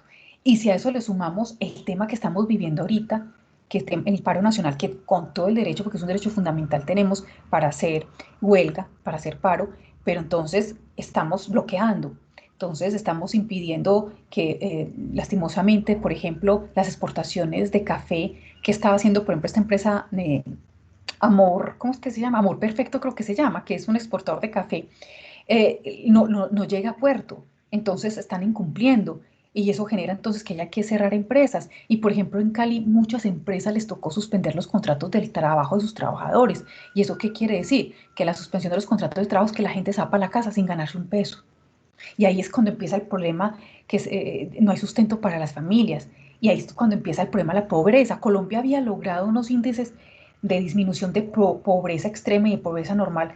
Habíamos avanzado mucho. Y en el 2020, o sea, ya los índices de pobreza extrema y pobreza normalita están llevados. Lo que logramos en 10 años se acabó en menos de un año por la pandemia. Entonces, eso es un tema que obviamente, como decíamos Vivian, eso todo se hace a través del Congreso de la República. Y el Congreso de la República es el que estudia, analiza y determina si sale o no. No es el gobierno nacional, no es el poder ejecutivo, no es el poder judicial, es el poder legislativo. Por eso el énfasis de que el poder está en el Congreso de la República. No sé, Vivian, si fui clara. Sí, muchísimas gracias. Listo. Y hay también manitos por ahí levantadas. Ana Marcela Jaraba Tobar. Buenas noches, profe. Creo que ya son Hola, sí. Hola Nina Marcela. Cuéntame.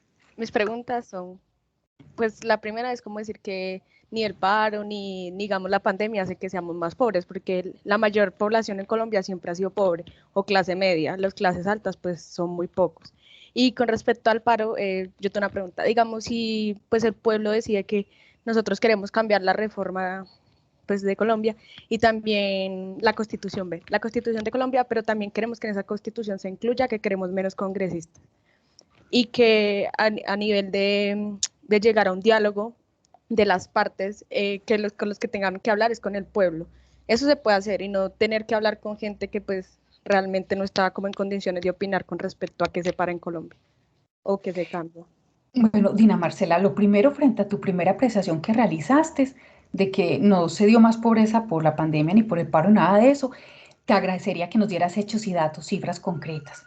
Dina Marcela, tú no puedes hablar sin hechos y datos. Tú ya te fijaste en las estadísticas, te fijaste en el tema te fijaste de lo que ha sacado Planación, te fijaste lo que ha sacado el Banco de la República.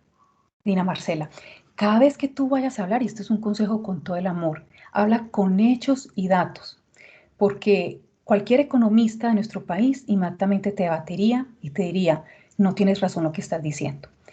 Colombia siempre ha tenido problemas grandes de pobreza, eso es verdad, pero que se había logrado, y te lo digo también, Dina Marcela, por experiencia propia, porque he tenido la oportunidad durante 22 años de experiencia profesional que llevo, de trabajar en todos los sectores de la economía colombiana y del Estado también, porque he trabajado también con el Estado cuando trabajé en servicios públicos domiciliarios.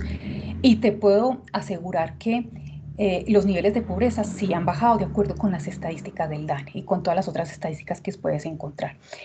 Y es obvio, incluso con lógica sana, que si yo tengo un país donde me tocó encerrar por varios meses a un país y donde se me cerraron un montón de empresas, ¿cómo no va a haber más pobreza, Dina Marcela? Tiene que existir más pobreza, y te lo digo porque yo asesoro empresas, te asesoro pequeñas, medianas y pequeñas empresas. Y tú no te alcanzas a imaginar, Dina Marcela, lo que yo sufrí con mis empresarios tratando de salvar puestos de trabajo durante el año pasado. Yo lloraba, Dina Marcela. Con solo contarlo se me corta la voz, porque fue doloroso el año pasado tratando de salvar todos los puestos posibles, porque si no salvamos esos puestos posibles y no les entregamos un salario a sus trabajadores, no van a poder con qué mercar, ni pagar servicios, ni educar a sus hijos, ¿cierto? Y lastimosamente de las empresas que yo asesoro, unas les tocó cerrar porque no eran empresas de primera necesidad, no podían operar, quebraron. En una empresa se perdieron 25 puestos de trabajo, 25 familias, cada uno tenía en promedio 3, 4 personas que dependían de ellos. Multiplica 25 por 3 o 4, Dina Marcela. ¿Cuántas familias quedaron sin comer durante todos esos meses? Entonces, Dina Marcela, siempre habla con hechos y datos, siempre busca en las páginas de internet de nuestro gobierno nacional, del DANE, del Banco de la República, busca la información para que puedas hablar con todo el derecho de poder decir lo que acabas de decir y sustentarlo para que nadie te debata. Pero lo que dijiste no era correcto. Y frente a la segunda pregunta que hiciste, Dina Marcela, no te la entendí. ¿Me la puedes volver a hacer, por favor?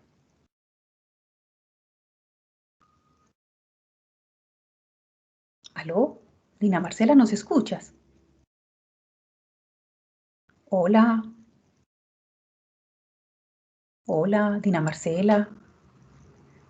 Bueno, no sé si de pronto otro de los compañeritos que está aquí presente pudo escuchar, pues, o entender bien la segunda pregunta, Dina Marcela, para que me la haga, por favor.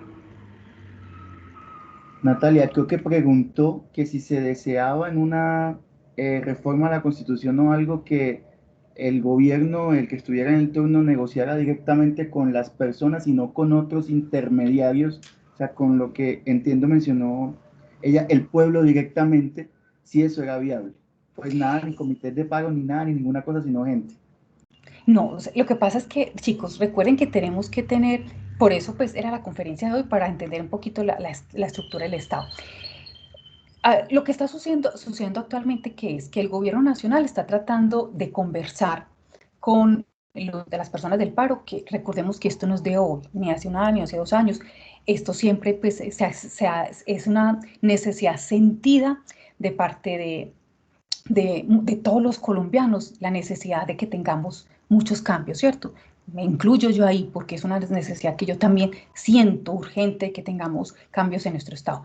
Pero entonces, ¿qué ocurre? Que el gobierno nacional en este momento está tratando de hacer todos esos diálogos con las personas del paro. ¿Para qué? Para entrar a decir, bueno, venga, hablemos, ¿cierto? Porque tenemos que llegar a acuerdos para que ustedes desbloqueen, para que no generemos más desempleo, más problemas a la economía, porque tenemos que ser realistas, chicos, seamos realistas. Estamos en un mundo capitalista, en todo el mundo, donde todos nos movemos a través de la economía, donde requerimos economía para poder generar empleos que generen entonces sustentos para las familias, ¿cierto? Entonces eso es algo que es lógico aquí y en la Cochinchina, ¿cierto? Entonces el gobierno nacional está tratando de llegar como a esos puntos intermedios, obviamente con todas las dificultades que se pueden presentar, ¿cierto? Pues empezando porque estamos en una pandemia con pocos recursos, ¿cierto? Pero que se está tratando de llegar como un acuerdo. Ya de manera independiente es lo que ocurre, lo que se puede realizar a través del Congreso de la República, que es el Congreso de la República quien debe tramitar una reforma a la salud, quien debe tramitar una reforma tributaria, quien debe tramitar todo lo que se requiere en un gobierno, en un país, ¿cierto? Entonces, son dos momentos diferentes. Obviamente se necesita la conversación que está haciendo el gobierno nacional con las personas del paro, porque no podemos esperar un Congreso de la República. Un Congreso de la República tiene hasta 2 legislaturas para poder sacar una ley. 2 legislaturas son 2 años. Entonces, ustedes se imaginan, estuviéramos tratando esto a través de posibles proyectos de leyes en el Congreso de la República, ¿cuánto nos demoraríamos? 2 años para tener la primera ley. Entonces, como no podemos esperar a un Congreso de la República, desde la parte administrativa, que es el Poder Ejecutivo, lo que se busca es llegar a acuerdos, para que acuerdos con hechos y datos, como les digo siempre, chicos, hechos y datos, hechos y datos. Nunca hablemos sin hechos y datos. Entonces, por eso tienen que sentarse las dos partes para tratar de llegar a un acuerdo. ¿Que cuál va a ser X, Y, Z? No sé, pero tendrán que llegar a algún acuerdo porque no nos podemos quedar como estamos, ¿cierto? Entonces, siempre tienen que tener, por eso esta primera conferencia, para que tuvieran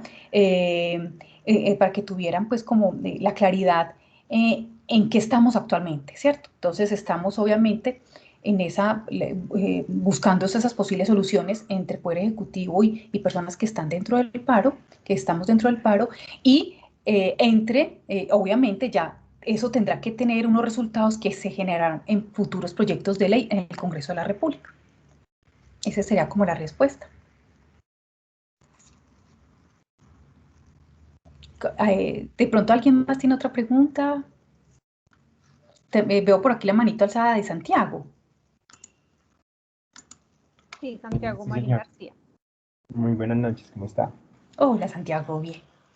Muchísimas gracias por la charla, muy interesante y aprendí mucho sobre cómo funciona nuestro estado. En cuanto a, en vista a eso, yo quería hacerte una pregunta desde lo que yo interpreto, a ver si tú me dices si estás bien. Y mi pregunta es, si Colombia es un país democrático y tú dijiste que la misma sociedad podría entrar como a opinar sobre ciertas decisiones que se podría tomar en cuanto a todo el país en conjunto, nosotros, ¿de qué manera nosotros nos incluyen para nosotros tomar esas decisiones tan drásticas que nos compete a todos? Un ejemplo, la reforma tributaria. ¿De qué manera nosotros estamos decidiendo cómo nos va a afectar? Sabiendo que a nosotros nos la impusieron y tenemos que acatarla, y por eso es que estamos en este momento por lo del paro y etcétera, para poder solucionarlo, porque muchos no estamos de acuerdo y nos afecta. Entonces, ¿de qué manera, siendo democráticos, nosotros participamos en esas decisiones con el Congreso? Santiago, muy interesante tu pregunta. Mira, una manera es hacerlo como lo estamos haciendo actualmente, ¿cierto? A través de un paro cero violencia, con paz, ¿cierto? A través de esa protesta, ¿cierto? Es una manera de hacerlo. La reforma, el proyecto de reforma tributaria, ni siquiera era un simple proyecto, ni siquiera alcanzó a llegar al Congreso de la República. Con todo el tema del paro que realizábamos y la protesta, etcétera, lo que se hizo fue hacer presión social para que para que esa reforma estatutaria fuera más socializada, ¿cierto? Entonces, cuando se sacan esos proyectos de ley, porque son proyectos de ley que se presentan al Congreso de la República, porque al Congreso de la República pueden presentar proyectos de ley, los mismos congresistas los pueden presentar, o el gobierno, o nosotros mismos como ciudadanos podemos presentar, cumpliendo unos requisitos, proyectos de ley al Congreso de la República, ¿cierto? Cuando se sacan esos proyectos de ley, normalmente se hace todo un proceso de socialización con la comunidad, pues con las personas interesadas. ¿Cómo se hace eso? Tú entras a las páginas de internet de los diferentes ministerios. Entonces tú pudiste haber entrado, por ejemplo, al Ministerio de Hacienda y ahí pudiste haber encontrado un ítem que dicen proyectos de ley del Ministerio de Hacienda, donde se le dice a los ciudadanos, léanlo y digan y participen, ¿cierto? Si está de acuerdo o no está de acuerdo. Como les decía ahorita, normalmente, o te pregunto, Sebastián, Santiago, tú normalmente entras a esas páginas, verificas qué proyectos de ley, proyectos, o sea, no son leyes, son proyectos que se presentan al Congreso y que es para que el Congreso los analice, los estudie, eso se demora un montón de sesiones para que el Congreso los apruebe, porque no lo aprueba el Poder Ejecutivo, lo aprueba el Poder Legislativo, el Congreso de la República. Entonces, yo te pregunto a ti, si tú alguna vez has entrado a la página de alguno de los ministerios, ya has visto los proyectos y has opinado, ¿cierto?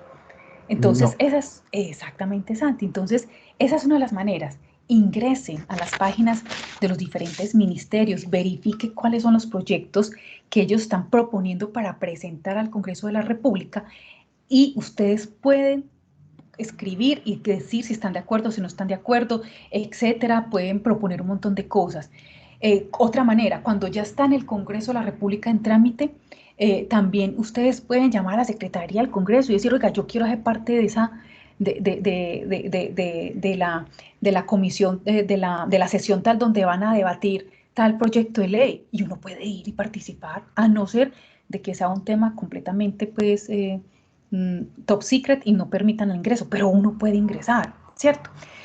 Otra manera, a través de voto consciente, ¿cierto? A través de un voto consciente, de que yo no puedo, pues, lastimosamente, y lo digo también por experiencia propia, es muy doloroso cuando uno ve y observa que las personas venden su voto, ¿cierto? Y tampoco lo estoy criticando, porque a veces algunas de esas personas que venden su voto por hambre, pues yo prefiero recibir cualquier cosa que no recibir nada, ¿cierto? Pues esa es la dura realidad que nos toca vivir. Pero entonces sí existen métodos, ¿cierto? Uno, como te digo, lo que ocurrió con nuestro paro, que logramos pues o sea, no llegamos que ni siquiera llegar al Congreso, porque era simplemente un proyecto, sino que el hecho de que estuviera en el Congreso no quisiera decir que lo iban a votar a favor, no, iba simplemente para estudio, y eso se demora meses, ¿cierto? Pero ni siquiera dejamos pues que llegara al Congreso para debatirlo, ¿cierto? Pero la realidad es, por ejemplo, con el tema tributario, que la realidad es que lo requerimos, pues porque es obvio, porque todos los países de todo el mundo con la pandemia les ha tocado hacer reforma tributaria, ¿por qué no la va a hacer Colombia? ¿Cierto? Pero el problema es la manera como la socializan, la manera como permiten esa participación. Claro, el ministro de Hacienda la publicó por la página de internet, dieron unos poquitos días para que usted pues hablara, pero obviamente las personas no lo hacen, ¿cierto? Entonces por eso es necesario que hagan una socialización más, con mucho más llamativa, más comunicativa, más por medios de comunicación, bueno, etcétera. Pero esa es la realidad, Santi. Bueno, muchísimas gracias. Entonces sí, es como tú dices, es como nosotros nos anuncian en la manera como van los procesos, porque yo lo tomé como colombiano en mi ignorancia de yo de apenas estar conociendo esas bases más profundas, que, pues madre, ya nos pusieron esta reforma, pero ya analizando lo que tú dices, sí, estaban en el Congreso debatiéndolo, estudiándolo, y hasta muchos partidos se habían opuesto, entonces estaban en ese proceso de modificarlo, Y ahí fue cuando ya nosotros, la otra parte del territorio que somos nosotros, como sociedad, entramos como en ese proceso de parar. Exactamente, pero como tú dices, Santi, o sea, ni siquiera dejamos que llegara al Congreso para que lo debatieran, ¿cierto? Ese pobre nació muerto. Pero bueno, por falta de estrategia del Estado, que eso se dieron cuenta y por eso cayó el ministro de Hacienda. Porque el ministro de Hacienda es muy bueno técnicamente, pero no tenía tacto para llegar a las personas pues con su vasto conocimiento a lo entender. Entonces, tú tienes para hacer política, tienes que tener conocimiento técnico, pero también capacidad comunicativa. Y si no lo tienes, pierdes. Bueno, ¿quién más tiene la manito alzada? Sebastián. Muchísimas gracias. Con gusto, Santi. Hola, buenas noches. Hola, Sebas, ¿cómo estás? Es que yo tenía una pregunta. No sé si en algún momento se ha propuesto que las personas de la salud hagan parte de ese sistema de salud especial en el que le entran, por ejemplo, los policías o militares, y si la han lanzado o no sé, por qué, cuál es la razón por la cual nunca han pensado, no sé si lo han pensado en las personas de la salud, sumergirlo como en ese sistema, o sea, en el que entran los policías de salud, en ese especial que entran ellos. Sebastián, bueno, para poder darte como una respuesta muy completa a tu pregunta, eso sería como tema de otra charla, porque tenemos que analizar muy cuidadosamente el sistema de seguridad social integral. ¿Dónde está? El sistema de seguridad social integral es toda una caparazón gigantesca y adentro está la salud, uno de los ítems, ¿cierto? Pero me tocaría dar toda una clase, esa es una de las clases que yo dicto y yo me demoro más o menos, para ese tema de la salud, me demoro más o menos 6 horas dictando esa clase para entender un poco pues como ese tema. Pero te podría dar una respuesta light. La respuesta light es, el objetivo es que la seguridad social integral, en este caso, por ejemplo, la salud, que es el ejemplo que tú coloques, sea una salud que sea igual para todos los colombianos, para absolutamente todos los colombianos, y que se acaben esos regímenes especiales. Obviamente, regímenes especiales es... por ejemplo, aquellos, por ejemplo, el que tenía Ecopetrol en su momento antes del año 2003, que ellos tenían un régimen especial de salud muy diferente al común que conocemos actualmente. Se está tratando de acabar con esos regímenes especiales y generar un régimen de salud igual para todo el mundo. Obviamente se quedarán unos regímenes intactos por las circunstancias particulares del sector. El que tú mencionas, sector fuerzas militares. Las fuerzas militares, chicos, tienen una reglamentación completamente aparte, diferente a lo que tenemos nosotros los particulares, nosotros las personas naturales. Cuando hablo de personas naturales somos nosotros con 2 pies y 2 manitos. Es completamente diferente, nada que ver. Empezando porque ellos tienen unos riesgos diferentes, tienen unas condiciones especiales. Entonces, todo el tema de fuerzas militares, ellos tienen unos regímenes especiales en salud. Pero te puedo decir, y te lo digo pues porque tengo una familiar que el esposo es militar y ella tiene el sistema de salud militar. Ella le dio COVID desde enero y está a la hora que no le han hecho la prueba del COVID, ¿cierto? Nos tocó pagarla particularmente. No es, o sea, esa idealización del sistema de salud de las fuerzas militares no es cierto. Y te lo digo pues porque tengo familiares ahí. No es cierto. Tenemos un sistema de salud con muchas complejidades, con muchas faltantes, pero yo diría, y no lo digo yo, en todas las conferencias donde he estado, y por ejemplo le preguntaban una vez al doctor Andrés Aguirre, que es el director médico de Palotón Uribe, que si era mal al sistema de salud, y él decía, no es que sea malo, realmente no es el problema, no es la ley 100 del 93, el sistema de salud es bueno, porque tú lo comparas con otros países. Por ejemplo, yo tengo familia en Guatemala, allá no hay sistema de salud. Mi primito se quebró una mano y nos toca hacer desde Colombia recolecta para recoger $10.000 para que le salvaran la mano, si no lo dejaban morir. Y el problema es que había que dar un montón de plata, si no retenían al niño en el hospital, en la clínica. Allá no hay sistema de salud, allá la gente se muere. Aquí por lo menos en Colombia de cierta manera tenemos varias cosas cubiertas, bien o mal, pero algo tenemos. Entonces, no, el problema no es el sistema como tal, el problema es los actores del sistema, cómo administran, cómo administran los recursos de la salud. Y es cuando vemos casos como de gerentes de EPS que en vez de que utilizan los recursos de la salud para cirugías estéticas, para él y para su familia, o como ocurrió que usted lo escuchaba en todas las noticias hace años, una EPS que utiliza los recursos de la salud para canchas de golf. Pues eso es corrupción, ¿cierto? Entonces, el problema es realmente la corrupción. Entonces, te diría eso, Sebastián, ¿cierto? Haz, como te digo, una respuesta line, porque para poder entrar a estudiar todo el sistema de salud requeriríamos, pues, como te digo, yo doy esa clase en 6 horas para especialización, ¿cierto? Porque si fuera, pues, para pregrado es diferente. Pero bueno, espero haber dicho, haber subsanado alguna partecita de la pregunta que hiciste, Sebas. Sí, muchas gracias. Es que, o sea, mi pregunta es porque, o sea, ellos son servidores públicos, pero nosotros también, y nosotros no entramos en ese sistema, o sea, en esa parte especial, pues en ese sistema de especial donde entran ellos y muchos servidores públicos y, por ejemplo, los de la salud no entran ahí. Entonces, Ah, no, claro, Sebas, pero tú estás confundiendo el tema servidores públicos con trabajadores privados. A ver, hay dos sectores, sector público y sector privado. El sector público, entonces las ESES, que las entidades que son del Estado, entonces los hospitales, bueno, netamente públicas, con patrimonio público, pero también hay sector privado, entonces una clínica privada, una IPS privada, un laboratorio privado de salud. Entonces, ¿tú dónde trabajas? ¿Trabajas para el sector público o para el sector privado? Si trabajas para el sector privado, tú no eres funcionario público, tú eres trabajador del sector privado.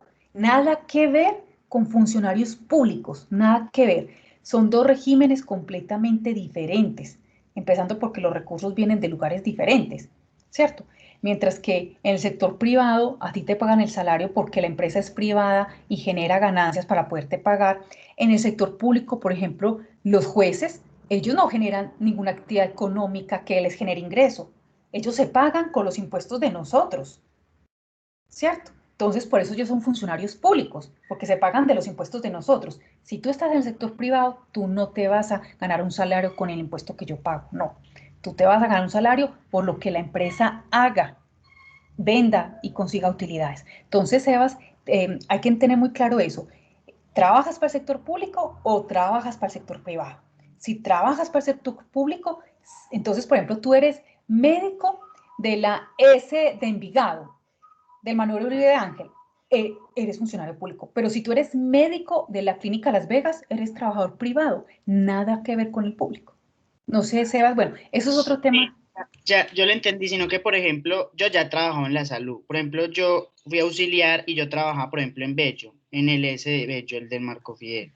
Y, por ejemplo, a nosotros nos tenían era con cooperativa. Ah, sí, Sebas, eso es otro tema que también doy yo en mis clases, que es el tema de cómo se hace una intermediación laboral o tercerización de las personas indebidamente. Entonces, por lo que y Sebas, te cuento, todos los del área de la salud son los que se les violan más sus derechos laborales, porque a usted no se los contrata directamente, sino a través de entidades como cooperativas. Pero esa sería otra clase donde me demoro en esa clase 2 horas explicando todas esas figuras jurídicas, porque no es lo mismo una figura de cooperativa, no es lo mismo una figura de empresa de servicios temporales como trabajador en misión, no es lo mismo tú trabajar con un contrato sindical.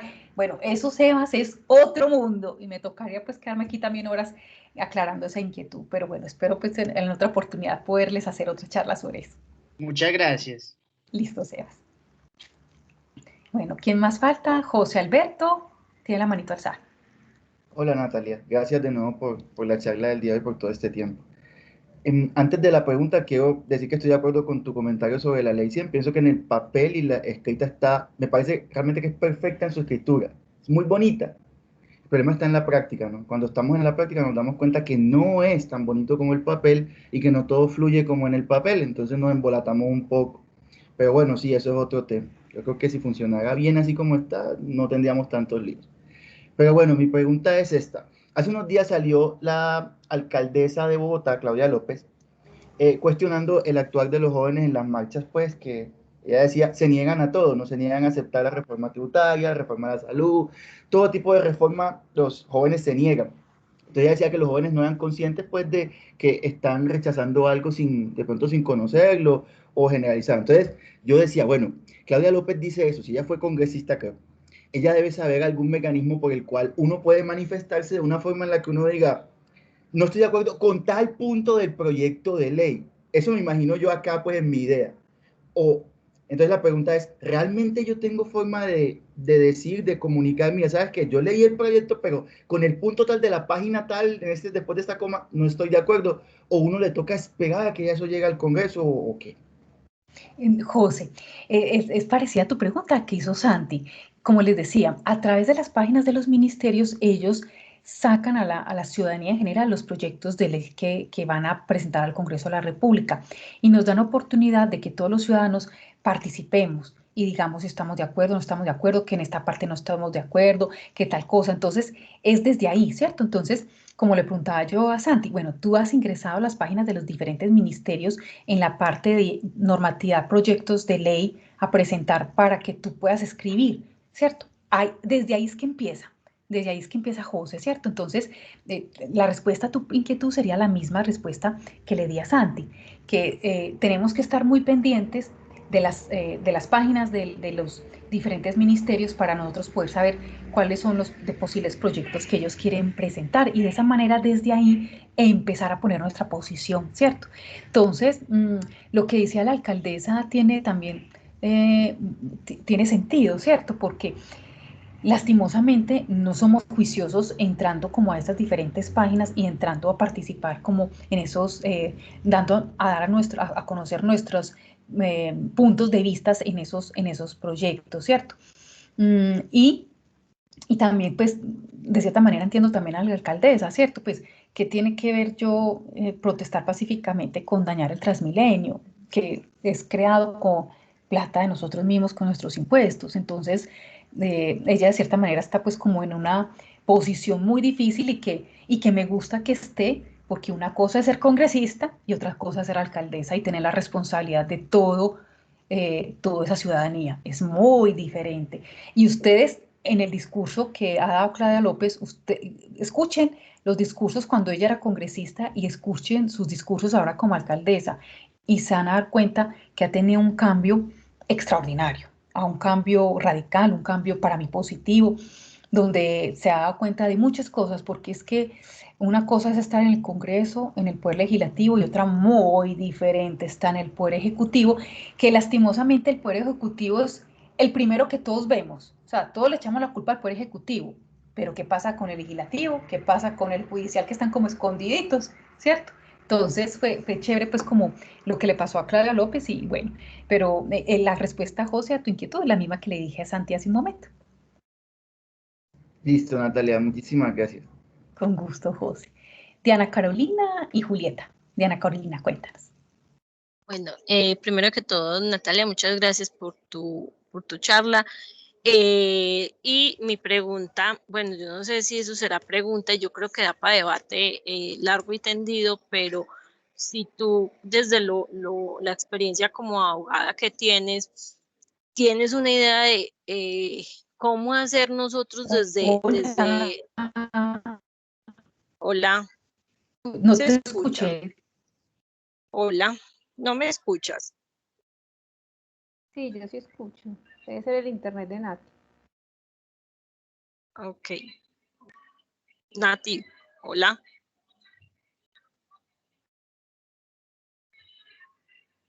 Creo que murió. Sí.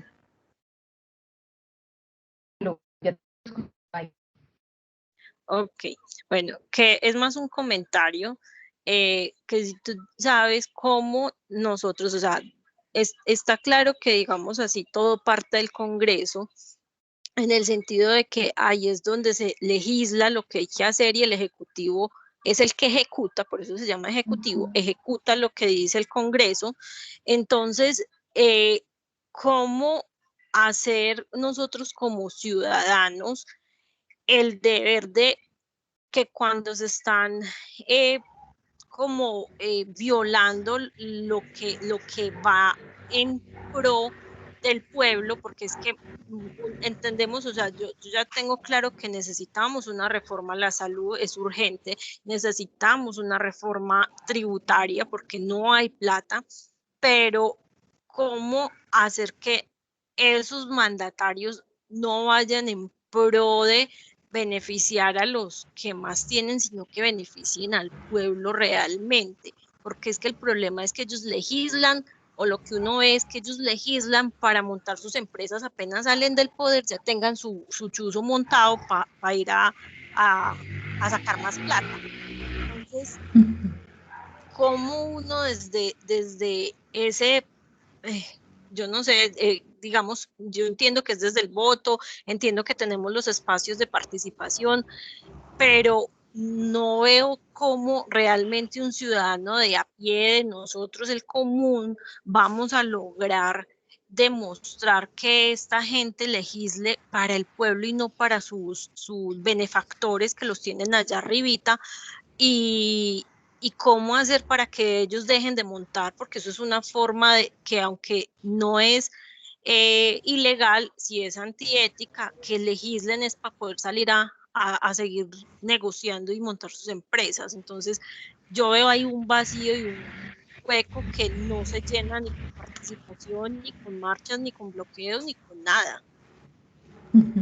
Claro, sería bueno de pronto en una próxima charla hablar un tema específico sobre eso, que se podría llamar mecanismos de participación ciudadana. Y ese es otro tema gigantesco que ahí pueden de pronto resolver muchas de las inquietudes que tú tienes y que tienen otros compañeritos y que todos tenemos, cómo son los mecanismos de participación ciudadana para lograr lo que tú dices. Pero esa, como tú dijiste, sería otra charla, porque eso también es un súper tema que inclusive pues se podría hacer una charla posterior y yo decirle a una de mis amigas que es especialista en ese tema, pues que lo dé, ¿cierto? Podría pues como hablar con ella. Pero sí, ese sería para poder detallar y desmenuzar cada uno de esos mecanismos y ver cómo se pueden utilizar dentro del gobierno, entonces, dentro del Estado. Entonces, Caro, yo creo que esa sí toca otra charla sobre eso. Me parece súper buena la propuesta porque pues estamos en la academia y uno siente que como ciudadano y como académico le está faltando algo más por hacer, porque pero pues uno no encuentra como ese mecanismo que de verdad tenga eco, porque pues yo realmente no lo veo, que ni bloqueando ni paros, yo no creo en eso, pues lo discutíamos pues en el grupito de nosotros y yo decía, yo realmente no creo en eso, lo respeto, pero no creo que eso sea lo que va a solucionar los problemas de fondo. Entonces sí sería como muy chévere para uno tener ese conocimiento y poder identificar como rutas donde uno como ciudadano y académico pueda hacer sus aportes. Sí, claro, sí, no, programemos otra para ese tema, porque sé que ese es un tema que es de mucha inquietud para todos, entonces no, que la próxima sea de eso, Caro. Listo, Nati, mil gracias. Con gusto. Y Juli. Nati, buenas noches, muchísimas gracias por la exposición, muy ilustrativa, agradecida profundamente por esa forma tan clara de expresar todos estos conceptos y hacérnoslos entender. Nati, una pregunta. Mirando pues todo lo que usted explicaba, a mí me quedó como una laguna. O sea, hay muchas cosas que necesitamos aprender, de entender cómo son los mecanismos apropiados para poder empezar como a generar pinitos para ir haciendo cambios, ¿cierto? Poco a poco. Pero son cosas que según se ve en la explicación son muy lentas. Sin embargo, no sé qué tan factible sea, y si eso sí tiene lógica, el de crear no solamente, por ejemplo, cátedras de bioética, sino crear cátedras de ética ciudadana, o sea, de tal manera que nos formemos y se forme desde pequeña uno cuando está en los colegios, en la escuela, en la universidad, en la media técnica, o sea, en todas partes, donde definitivamente sí se haga un ejercicio, pero dinámico, más dinámico. Pues yo sé que en algunos hacen como algún tipo de lecciones en algunos colegios y los ponen pues a hacer algún tipo de personerías y bueno, y cosas así, pero más que eso, con el, pues como eso que usted decía de correcto pensamiento, correcta palabra, correcta acción, o sea, construir día a día, pero también es generar algo que sea más innovador, que nos mueva más a que nos haga ir a mirar, sí, ¿verdad? ¿cuál es el plan de gobierno que está proponiendo el candidato? ¿Cuál es el plan de gobierno que tiene esta colectividad que está pidiendo que votemos por ella para que nos represente?